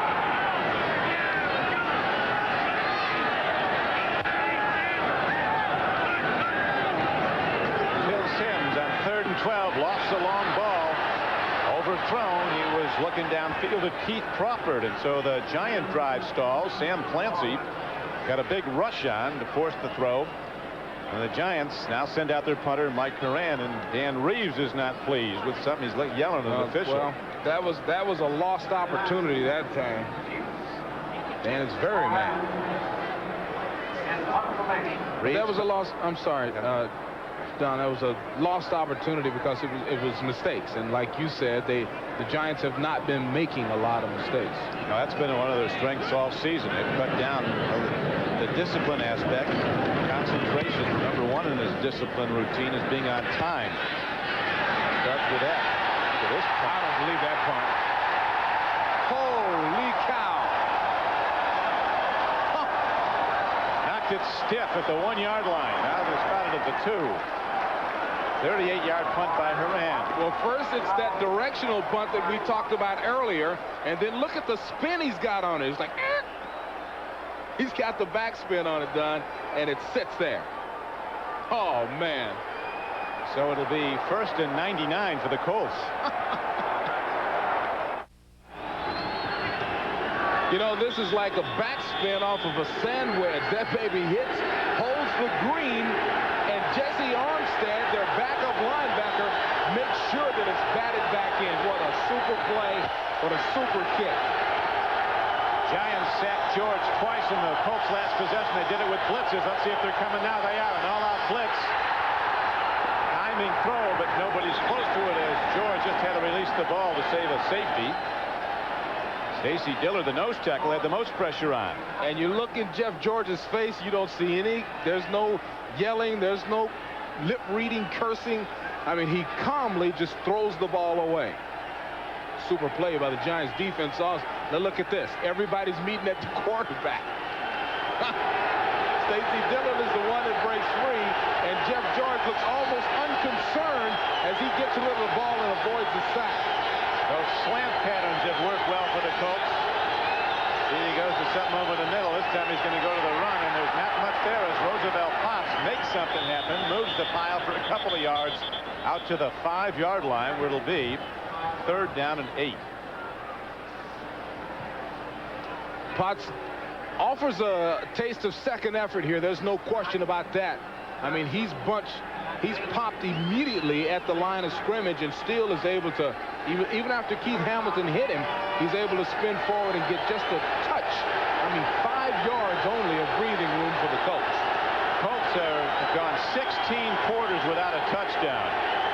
4 full games, they've not scored a touchdown. Jeff George gets some time. There's that whip arm, but there's too much on it. He overshoots Sean Dawkins, and Indianapolis will have to punt it from the Colts end zone.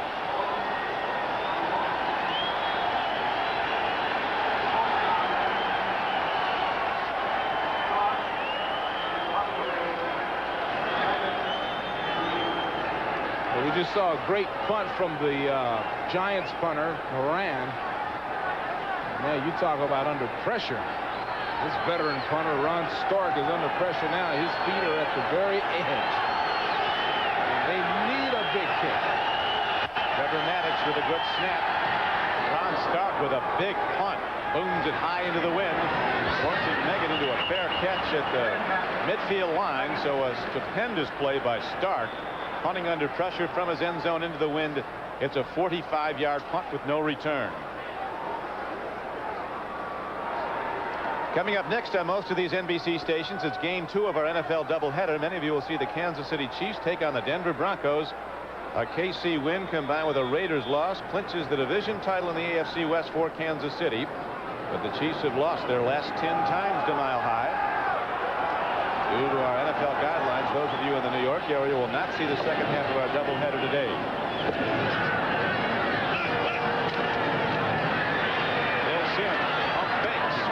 The middle and gets Jared Bunch for a gain of almost 6 yards.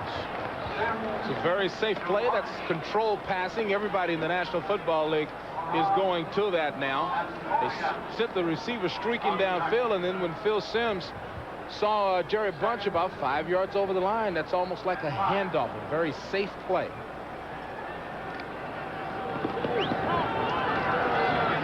That makes it 2nd down and about 4. Now we have Fisher stepping in. A momentary timeout with 5 minutes to go in the 3rd quarter.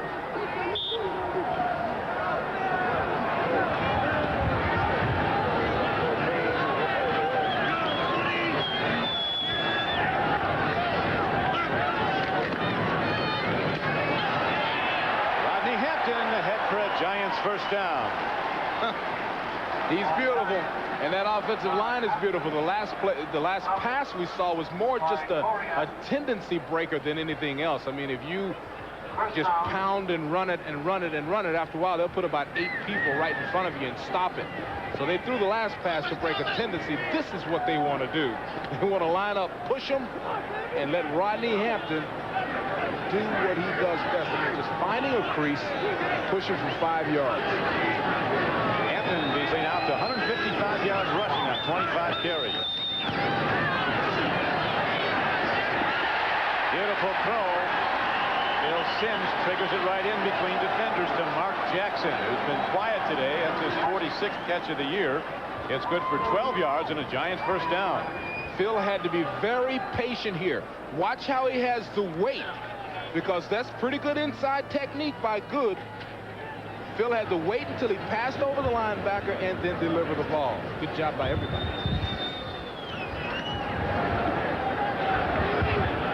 Galloway goes wide to the left. Jackson wide right.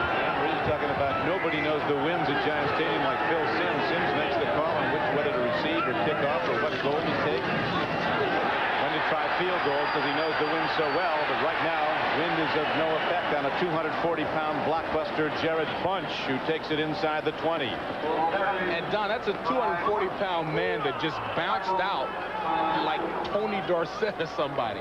I mean, he took one step, there was nothing there. He quickly bounced it outside to the left. Boy, that takes great athletic ability when you're that big. That's a good play.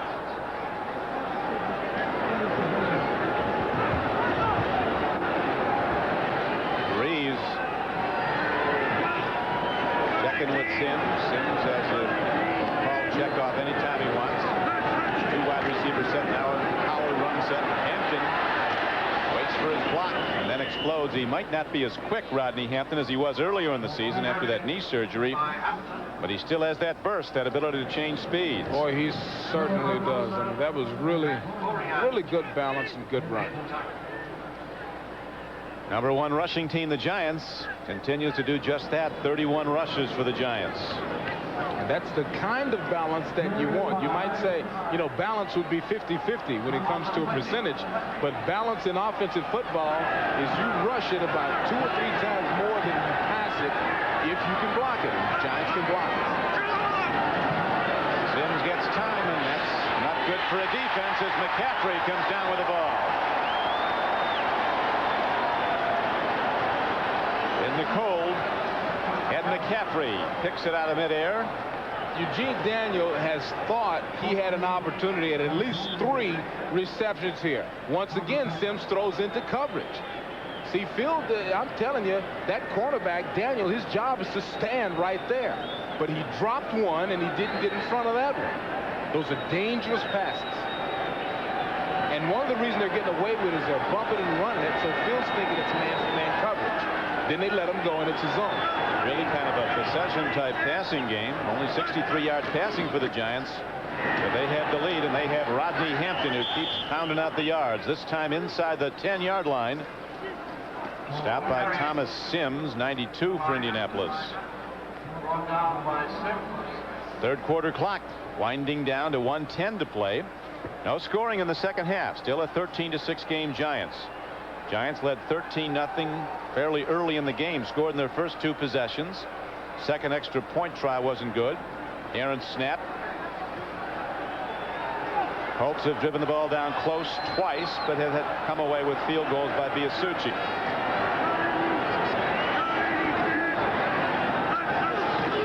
Second and 7. Sims play fakes. Takes a look. He's got a man. Jared Bunch dives down to the 2-yard line. And it looks like he has a first down. See where the spot is. Ray Buchanan cut him, kept him out of the end zone for the moment. Watch how Bunch fakes as if he's going to go down with the shoulder and take the tackler Ray Buchanan on man for man. Then he raises up at the last second and steps over. Watch him lean down, but then step over. When he leans down, Buchanan decides to roll him up. That's how he got to the 1. 76,000 at Giants Stadium, and a standing salute as the Giants hold a 13-7 lead with more to come after these words from your local station.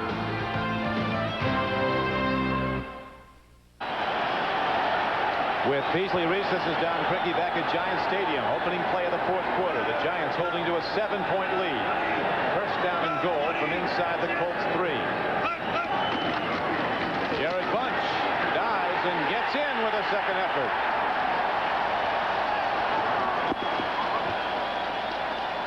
As the Giants move closer to a 10-3 record, the best market would be in the NFC. Huge game coming up here at Giants Stadium January 2nd. The regular season concluder. The Dallas Cowboys come in. They're going to talk to Jared Bunch about the ball handling in the meetings, but right now they're very happy with the touchdown. He was holding that ball with one hand after he bounced off the pile, and then the second effort got him in. David Treadwell in for the point after. Another ex-Denver Bronco drives it through. And the Giants have now opened up a 20-6 lead, and we're going to see Jeff George throwing when he gets the ball. Let's take a look at the touchdown and look at the folding block. He bounces into everybody. And boy, that happens all the time because all the defenders kind of give that initial, you have this exigent feeling, this feeling of emergency. So you give that big stab, and then you kind of fall to the ground, and that's how he was able to roll in. Look how cool Dan Reeves is. He acts like he's had teams in the end zone before, huh? Yeah, he's been there before, huh? Jared Bunch. Big moment for him, usually called on to block. Next Saturday, it's a special afternoon of NFL action on NBC, beginning with NFL Live and host Jim Lampley, along with O.J. Simpson and Will McDonough. Plus, our own Paul McGuire will be join NFL Live. Mike Ditka will be calling the game. Then John Elway and the Broncos take on Jim Harbaugh and the surprising Chicago Bears. Coverage begins with NFL Live at 12 noon Eastern Time, 9 Pacific, right here on NBC. Brad Del Wiso hits the kickoff way downfield into and out of the end zone once again. So the Colts will start at their 20. Special teams plays looming large. Field position swung to the Giants when Horan, Juke called it a sand wedge with a backspin, went dead at the 2. But you know what? Del Wiso takes great pride in his duties. He's the long field goal kicker. Look, he's trying to get it through the uprights, and he takes great pride in kicking the ball out of the end zone. He's only tried 3 field goals this season as a Giant. Made just one of them, but what a field goal it was, a 54-yarder that beat the Cardinals.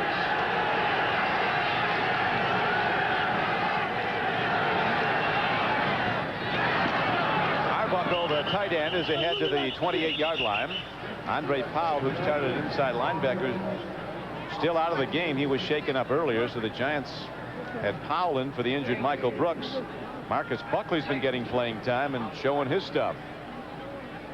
It was an opportunity for Powell. You know, when we talked to him, he was so hurt. Now it's an opportunity for Marcus Buckley. He's a rookie out of Texas A&M, 6'3", 240 pounds. So they're down to their 3rd guy now at that particular position. Michael Brooks down, Andre Powell down, and now Marcus Buckley. Top of your screen, you see the Giants' Corey Raymond playing 15 yards off Jesse Hester, who had that 58-yard reception earlier. Potts runs on 2nd and short. Carlton Bailey makes the stop, but it's good for a Indianapolis first down. Carlton Bailey with really a tee-off shot. I mean, that was a super hit. Folded him back. Watch him come from the right side of your screen and fold him down. That's textbook perfect. Face inside the numbers and driving your legs. Big guys folding also. Potts is down into the 240s now. He started the season at 255. George throws, beautiful throw to Langhorne, and he's ahead for an Indianapolis first down to the 45-yard line. George. You can't say enough about Jeff George. This guy, and he throws this kind of backpedaling and on the wrong foot. Look at this. Kind of rolling back, doesn't really step. He just spins his body and still has the velocity to throw an out, which is geometrically the most difficult toss in football. From the middle of the field all the way out to the sideline. He told us yesterday the place to throw on the sideline patterns is toward the Giant bench, but the wind, at least last week, was gusting that way. Now he throws up the middle and hits the Giant Carlton Bailey right in the back. That's what you call perfect position. You call a surprise for Carlton Bailey. Tough to catch, though. Bailey's job is to trail that tight end right down the middle of the field, and he puts himself in such perfect position that the ball, as they hit him in the back or hit him in the head, there's no way he could get it to the tight end. And that takes recognition, because remember, his first job is to make a tackle. Sees the play, gets in line of flight.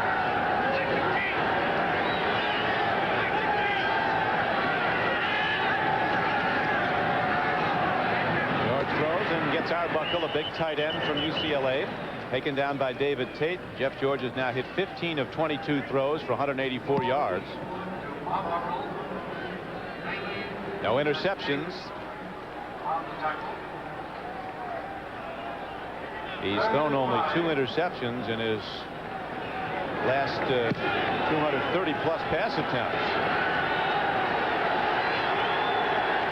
And a throw now.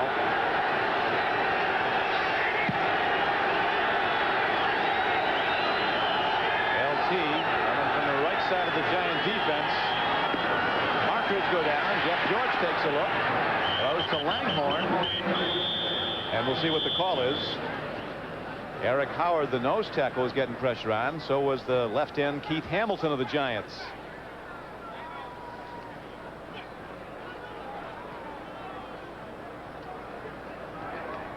Defense, offside, number 74, 5 yards. Eric Howard coming in to spell Stacy Dillard. It's a little too eager that time, and Dan Reese is a little upset with that, I believe. How about real upset? You would at least want the team to earn it. That's what he's saying. I think he's being a bit more colorful with his description of that wish. But it's a 5-yard penalty that's good enough to give the Colts a first down at the Giant 45-yard line. Still a lot of time left. 12 minutes and 6 seconds to play. The Giants lead 20-6. Almost, but not quite. Hester with a play on the ball. Corey Raymond defending. Jeff George, well documented his problems in Indianapolis. He held out most of the summer, demanded to be traded. Jim Irsay, the president of the Colts, said that would not happen. And now things have settled down, and the teammates seem to accept that holdout more. They're very upset by it originally. George was a high school hero in Indiana. He was the high school player of the year at Warren High School. And he said he really wonders if people there aren't sick of hearing about him right now. You know, his whole life he's been a celebrity, particularly in Indianapolis. Overexposed in that area. I tell you, he's a very nice young man. He really is. And right now he hands out to a very big young man, Roosevelt Potts. Big Rosie takes it down close to the 35-yard line. Big block on the play by Trevor Maddich, who's in at left tackle for the injured Will Wolford. And if you haven't seen Roosevelt Potts, you're really not looking at the real Roosevelt Potts today, because he's a bit banged up in 2 or 3 places and kind of stumbling a little bit on the last run. He's really been struggling the last 2 or 3 weeks, but man, this guy is a big-time talent, a rookie with a very bright future. Colts coming with a power set now. Extra tight ends in the game. Rod Culver is the I-back. He gets the ball, and he gets the first down. Rodney Culver, off right tackle, is into the 33-yard line. Miller on the stop. Corey Miller, an outside linebacker, but the Colts drive on, trailing by a 20-6 count.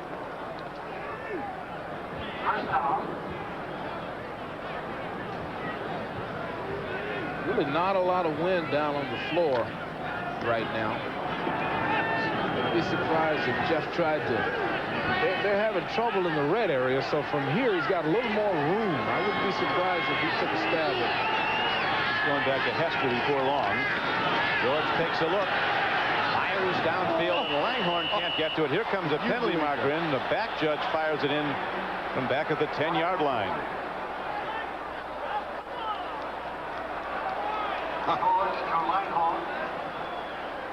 Whoa, it's offensive pass interference.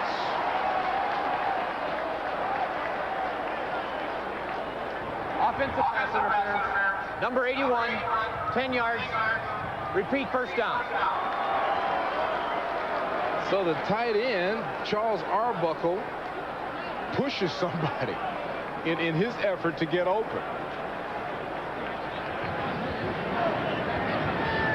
He pushed Carlton Bailey as he was trying to get it to his pass route. Still Langhorne, you got to go back to that drop. That's the second drop by Reggie Langhorne. I think he should have had that ball. Now the Colts have first down and 20. Deep drop. Here comes the rush. There's the whip arm, and it's a little off target looking at Hester.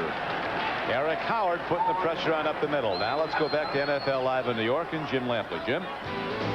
And we check out the brewing shocker in Philadelphia, Don. Here's the first touchdown of that battle between the Bills and the Eagles.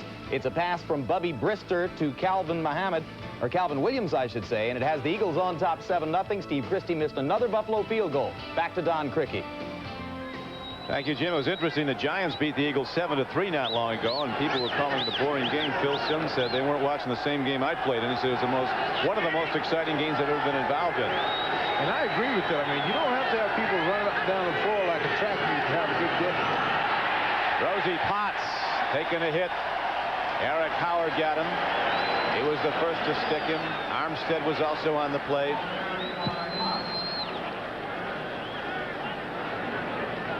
That Giant defense is starting to really figure out exactly what they're doing here.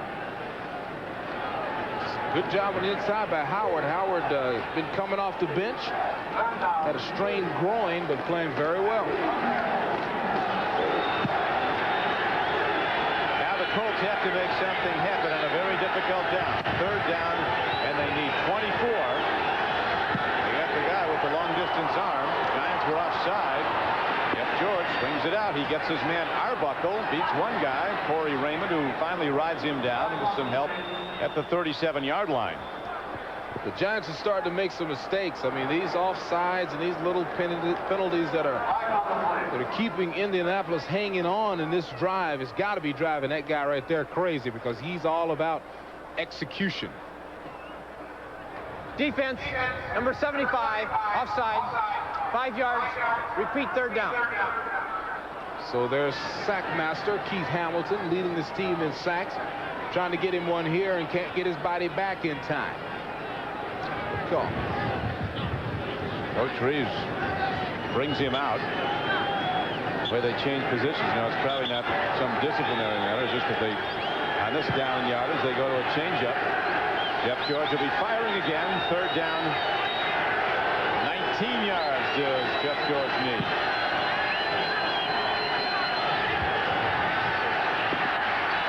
Arbuckle. Raymond's right there, and it's not even close, as he's cut down about 13 or 14 yards short of the first down. So the Colts sent out their punter, Ron Stark, who will try to pin the Giants back inside the 10 if he can. You know what? Everybody, I mean, the guy had nowhere to go this time. Let's roll it a little bit so we can see down the field. You see, we're covered up here. We're in position here. We're in a good relationship here. And because of the blitz and the pressure coming from straight up the middle, George simply has to take the receiver he does not want to take, the one with the least opportunity to get to the first down. Good defense. High punt by Stark. Colts are down there. Almost a big play, but instead Belzer has the ball bounce off his helmet into the end zone, and it'll come out to the 20 when we come back.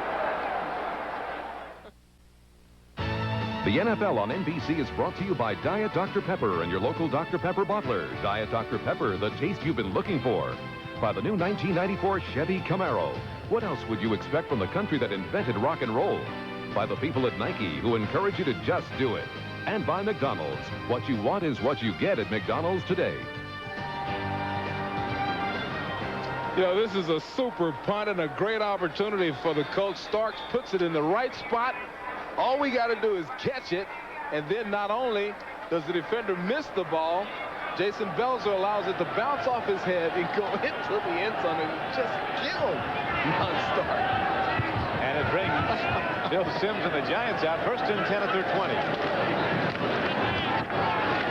Hampton, the workman-like back, takes it across out to the 22-yard line. Colts have had an odd season. They've been with a 4-8 record. When they have scored no touchdowns in a game, they have a record of 3-3. When they have scored a touchdown, their record is 1-5. Figure that out. That is weird. He's haven't scored a touchdown, Beasley, in 17 quarters. Yeah, and the Giants today are doing, there's no trickery. It's just physically the Colts cannot stop it. Rick Ventura, the Colts defensive coordinator, saying the Giants defensive line might be the best in football, and they got all their guys. Jumbo Elliott's out right now. Lewis Tillman carries the ball for the Giants and gets it out across the 25 to the 28-yard line. Jason Belzer was the tackler for the Colts. Tillman utilizing the fourth dimension. You can run over a guy, you can run to the right of him, you can run to the left of him, or you can jump over him. There you go. That's the fourth option. Yeah, that's it. You run out of options when you're up in the air, but he brings it up now to 3rd down and 2. Rick Venturi. He's known some hard times for Rick. He's an energetic man, though. Fun to talk to, that Venturi. Yeah, he's pumped. Rodney Hampton runs. Rick Venturi said, we're just trying to hold it together. We've had so many injuries. He's the guy. He coached Northwestern, was head coach there when they got beat by Michigan 56-0. And he said afterwards, the difference between me and General Custer, he didn't have to watch the game film. He said, you won't want to watch these, as the Colts look like they're going to go to 4-9. They will get the ball back now. Mike Horan in to punt. He's been a master of getting the ball down inside the 20 at his very best today, with one parked at the 2-yard line of Indianapolis. Now let's watch for the directional punting here by Horan. They've got a lot of respect for the return man of the Colts, Burden. Takes the left direction and loses it a little bit. Not what he had in mind. Nope. Colts will have good field position with 6:17 left to play. Back to Giant Stadium. 6:17 to play in the game. Giants up 20-6. Indianapolis taking over the ball on the errant punt by Horan. Maybe the only errant one he's had since joining the Giants. And the Colts have the ball at the 46-yard line. Jeff George gets time. One downfield. Dawkins has the ball, and he's down to the 22-yard line. Don, that's the first time I think that the wind and the cold really got to Jeff George, because that ball came out of his hand very badly. And the underthrow can be one of the most dangerous things for a cornerback. You got the hurry-up offense in now, trying to make a quick strike. It was Ted Marchibroda who designed that no-huddle offense that took Buffalo to 3 straight Super Bowls. Another throw alongside of Hester, and almost a plant up by David Tate. Hit Tate in the head. Really cold out there now. The chill factor was 18 at the start of the game. Field now shrouded. Shadows. They're going right into the teeth of the wind. Wind really kicks up here in the Meadowlands of New Jersey as the day wears on. You've experienced that. Oh, my goodness, have I. It can get cold here, and the wind can, you never really know where it's coming from, what direction. It plays a certain trick off of the fans here. George now hit 17 of 27 for 213 yards. And again this week, as in previous weeks, the Colts have not been in the end zone. Potts had the ball, then lost it. Keith Hamilton forced the throw. Big pass rush on the left side, Keith Hamilton. Wind is really starting to work up now, and a couple of these players for the Colts have dropped some of these balls too because of the way it moves here. That's a tough catch for a big man, but still manageable, catchable. That's a tight wind. Tight wind.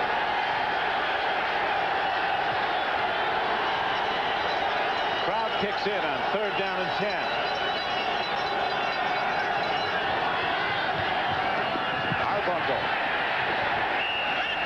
Nothing. Flacco taken down at the 20-yard line, and that brings up 4th down. And with the clock running and down to 5:23 to play, and the Colts down by 14 points, what do you do? Well, you got to go for it. It looks like that's what they're going to do. They've got to take a shot here. Field goal's not going to do them much good. They'll take a shot. In about a month now since they scored a touchdown. They're due. And they do.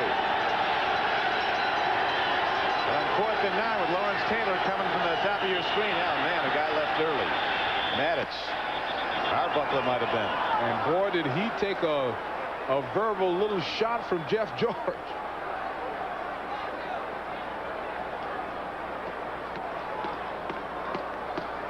Tough job gets tougher now. Start, 81 offense, 5 yards, still 4th down. Tell you what, Jeff let him know that he didn't like this. Take a look at the left side of your screen. There's the movement, and watch Jeff. Then he turned around and went toward the guy and said, hey, man, you got to think. This is big time. You got to think here. Colts have won their last 5 games here at Giant Stadium, but all were against the Jets, including one a week ago. Giants aligned to blitz. Here comes Jeff George. 4th down. Fires. Too much on it. He overshoots his man, and the Giants take over the ball. And in truth, they've taken over the game long ago now with a 20-6 lead and 4:48 to play. So Dan Reeves closing in his 10th win in his first year as coach. Jim Lampley in New York. Suddenly, the Oilers' 7-game win streak is in jeopardy as Cleveland comes back in the 3rd on this Vinny Testaverde to Mark Carrier 28-yard shot. After 16 straight Houston points had made it 16-10, it's now 17-16 Cleveland. Back to Don and Beasley in Giant Stadium. So the Browns, who apparently had burned and crashed a few weeks ago, now showing some new signs of life. Coming back now that Vinny's healthy, making some good throws today, Vinny Testaverde. To the run, and a penalty marker comes in. Jared Bunch might have been out of his 3-point a little early. Full start, offense, number 33, 5 yards, still 1st down. Got his head down, saying gosh, saying darn it.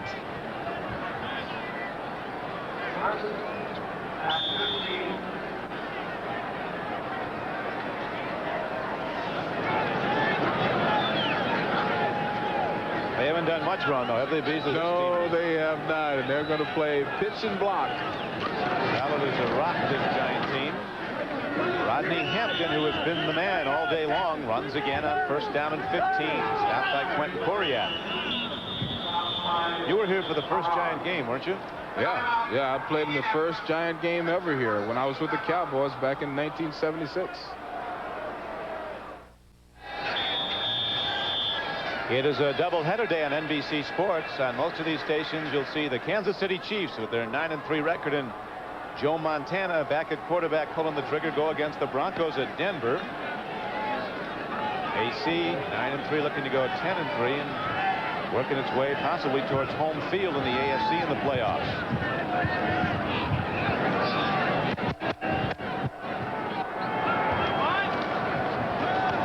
Bill Sims play fakes and airs one out. Gets his man for a 1st down. So they gun the ball.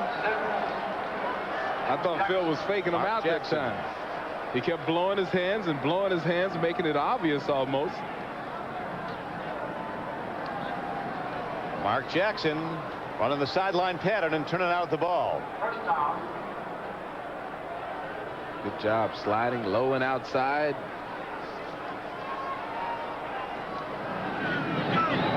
Rodney Hampton now lying behind Phil Sims. Good. He's 4 yards short of a career day rushing. Won't get it there, and maybe he will. He's got 2. Up to 165 for the day. You're talking to Beasley Reese about when he played with the Cowboys in the opening day here at Giants. He also played with the Giants. There he is, positioned in front of his friend Lawrence Taylor. We both look like a couple of thugs there, don't we? This is after you, what, intercepted? Yeah, I intercepted the ball and took it back to about the 5. They said that was the first time one player spiked another. Oh, boy. What year was that? That was about 1981. That was 1981. The year we went to the playoffs for the first time in about 18, 19 years here. Wait, hey, wake up. Time flies when you're having fun. Yeah, he's in deep thoughts. The day is done, so he's probably going through a little, you know, Aristotle. Some of the quotes that I take off the that I saw on the Giants board. He's probably going through some of those Socrates. Is the L-man into that transcendental meditation, or seems to be in that other planet now? It looks like he's trying to levitate himself out of here and back home right now. He's coming back next year. For a 14th season, he's been an all-pro player 10 times with the Giants. There's the record, though. That's it. Rodney Hampton has a career day as we're down to 4:15 to play. Our producer today for NBC Sports is John McGinnis. Our director, John McDonough. Executive producer, Tommy Roy, and we'll be coming back to Giant Stadium in a moment.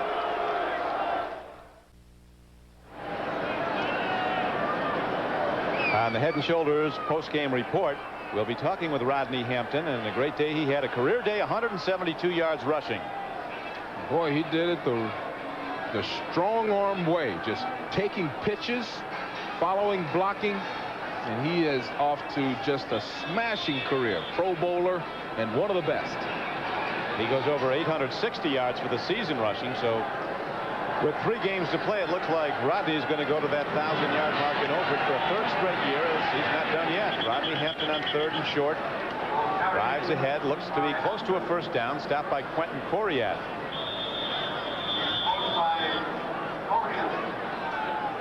Boy, he's got it all. He's big, he's strong, he can run inside, he can bounce it outside, he can run over you, and he can make you miss. What else? What's left? Not much. The other thing that makes the Giants so great, though, they've got so many guys that can do it. Tillman's a terrific runner. Meggett's an outstanding runner, averages over 5 yards a carry. Does Meggett. Tillman 4.9. Jared Bunch is usually called on to block, but he can run it. Run offense starts with run blocking, and it's that terrific offensive line, which today has Bart Oates at center, Roberts and Cratch at the guards. Looks like it's going to be 4th down and about a quarter of an inch. Riesenberg and Eric Moore at the tackles today, and he's going to keep Phil Simms in.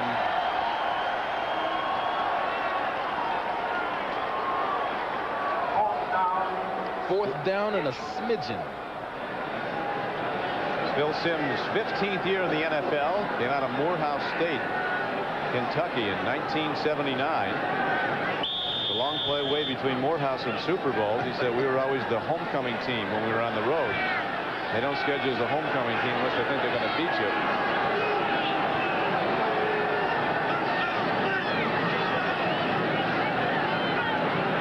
Give them the jump offside, they're not going to do it.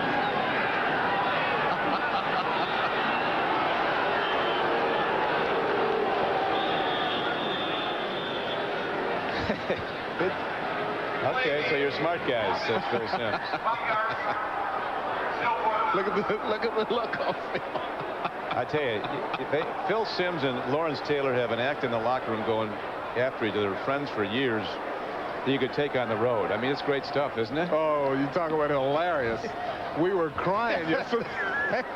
LT, we were interviewing Phil Simms, and LT was outside the door saying, you know, okay, so you tell them you were born a poor white child.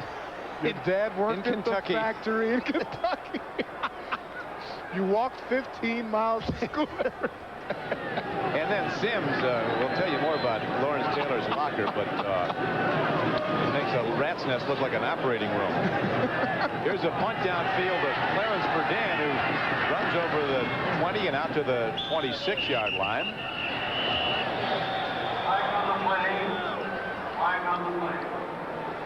Next Saturday, join NBC Sports for the entire day. Following NFL action, we'll bring you the world's largest street basketball tournament, including the Court of Dreams, where the street ball world champions take on NBA legends. Plus, College Player of the Year Cheryl Swoops meets Michael Jordan for a one-on-one showdown. An encore performance then of the U.S. Gymnastics Championships, led by 1992 Olympic all-around silver medalist Shannon Miller. Hoop it up in the U.S. Gymnastics Championships next Saturday on NBC Sports. But Phil Simms will go through Lawrence Taylor's locker from time to time. One time he claims, and he swears it's true, he found a $10,000 uncashed check. Another time he found a diamond watch and it's stuffed up in the back, and he was whirling around showing it to Taylor the next day, and Lawrence said, geez, I used to have one like that. I lost it a long time ago. But lest you think Lawrence Taylor and his money are easily parted, he's a very wealthy man. Yeah. So Simms. He's done well. Both men have done well. You think he's worried about a 32 there? He's like your best friend, isn't he? We play a lot of golf together. He comes up to Connecticut where I live, and we play a lot of golf. Good friend. Played together several years here. Hey, he's never looked in better shape. No, he really, he's a very finicky eater. And so you add, eating the right way and not eating a lot of junk and the natural workouts. Because let me tell you something. 85 offense, 5 yards, still second down. He doesn't spend any time in the weight room. I think he'd break out in a rash if he grabbed the ball. Well, they say, though, he's a sneaky weightlifter, isn't Very sneaky. See what he did was he put a gym in his basement. So he just every now and then kind of does a little bicep work just to look good. He's tearing Have to get those gloves off today. Well, they eat pregame meal about 9:30. You might be a little hungry. He's eating the tape off.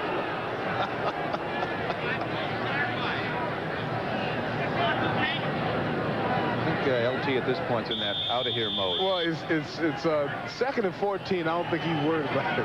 Case has been closed for some time, although the Colts did make it interesting for a while. A big underdog, and here's a throw and a catch as Langhorne goes to the turf and takes in a Jeff George throw. Corey Raymond defending on the play as the clock moves down to 2 minutes and 40 seconds to play in the game.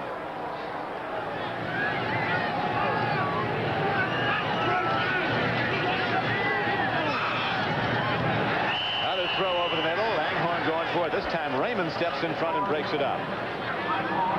Second-year DB from LSU, Corey Raymond.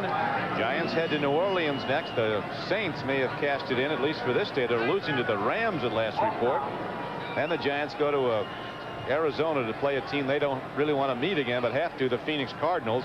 Then they play the Cowboys here on January 2nd. A huge game yesterday in Atlanta for the Giants as well as the 49ers. San Francisco losing gives the Giants a leg up in that competition for home field. Huge is that? They obviously play the 49ers playing here in the cold, and here's a tip ball caught. Roosevelt Potts coming in the right place at the right time after that tip. Boy, an offense in this situation is one of the weakest and wounded, like a weak wounded animal. I mean, you're just at the mercy of everything in the forest, and they're just backing up. The Giants are and breaking on the ball. Another tip ball. As the 2-minute warning is given, we'll be back to Giant Stadium after this.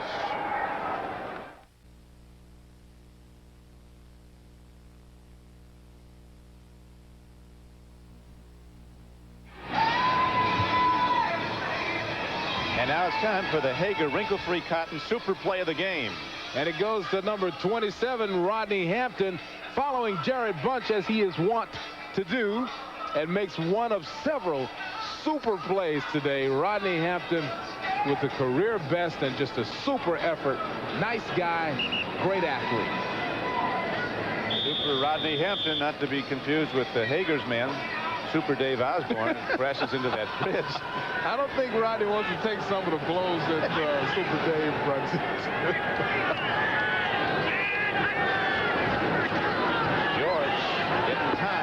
It downfield. There's no question the wind's playing havoc with the ball now, as that ball really started to flutter. Tight spiral leaving, and then halfway there it starts to flutter. And one of the main reasons, as you look at the things blowing across the turf and ice in the corners, the stadium is a complete shadow right now, and it's very cold down there. So Jeff can't really get his hand on it and work it like he was earlier in the game. Reeves, another thing about Dan Reeves is it's not below 0, is it? No. Just 26 degrees. Chill factor's way below that with these winds. Phil Simms saying about Dan Reeves, another thing that really picks up a team, he gives young players a chance. His attitude is, you want to play? Well, show me. And play well in practice, you're going to get in the game. 64 offense, 5 yards, still 3rd down. And players respect that, Don. I mean, it doesn't matter who you are. If you're Lawrence Taylor or new linebacker rookie Jesse Armstead, whoever makes the fewest mistakes and hustles the hardest and practices the most consistently gets to play.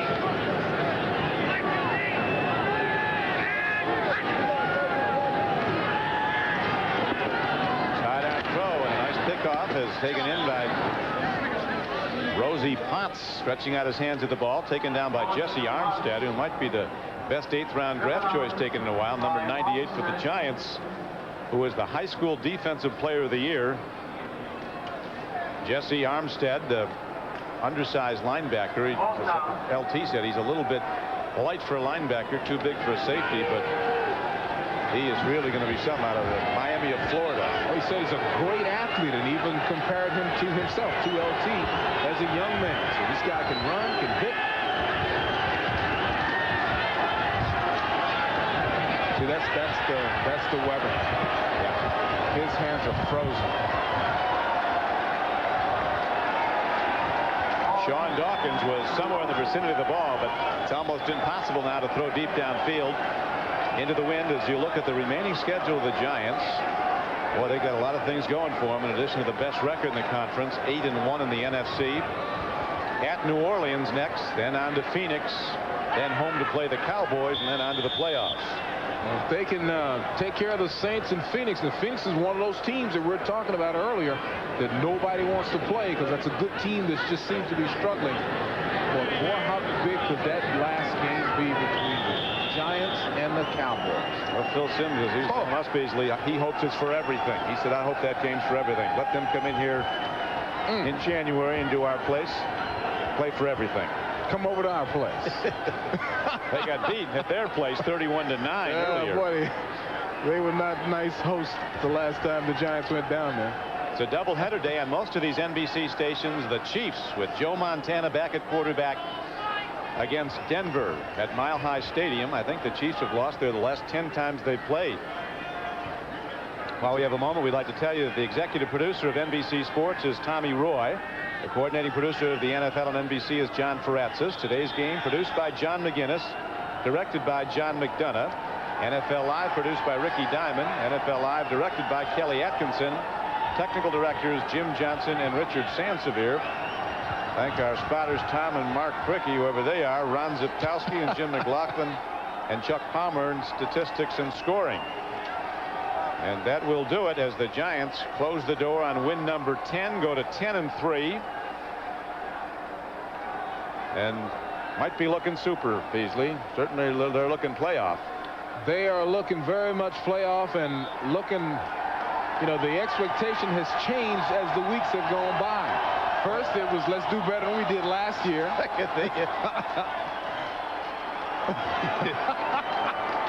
Boy, I'd just like to have something wet thrown on you on a day like today. I'd fight them. Big Mike, a security guard, a local policeman. Nobody gets through him. Nobody. Not even us, if you don't want us to talk to the coach yet. Two pretty good number 11s talking it over. Once again, the final score, the Giants 20, the Indianapolis Colts 6. Coming up next, the Head & Shoulders NFL Live postgame report.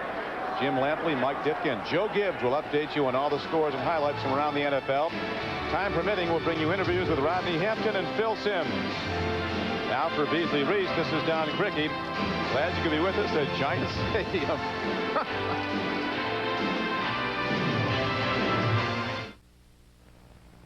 Jim Lampley in New York. Coming up on the Head & Shoulders postgame report, we'll review all the scores and highlights of early games around the league, and we'll get the comments of Mike Ditka and Joe Gibbs. We'll get to all of that right after these messages from your local station.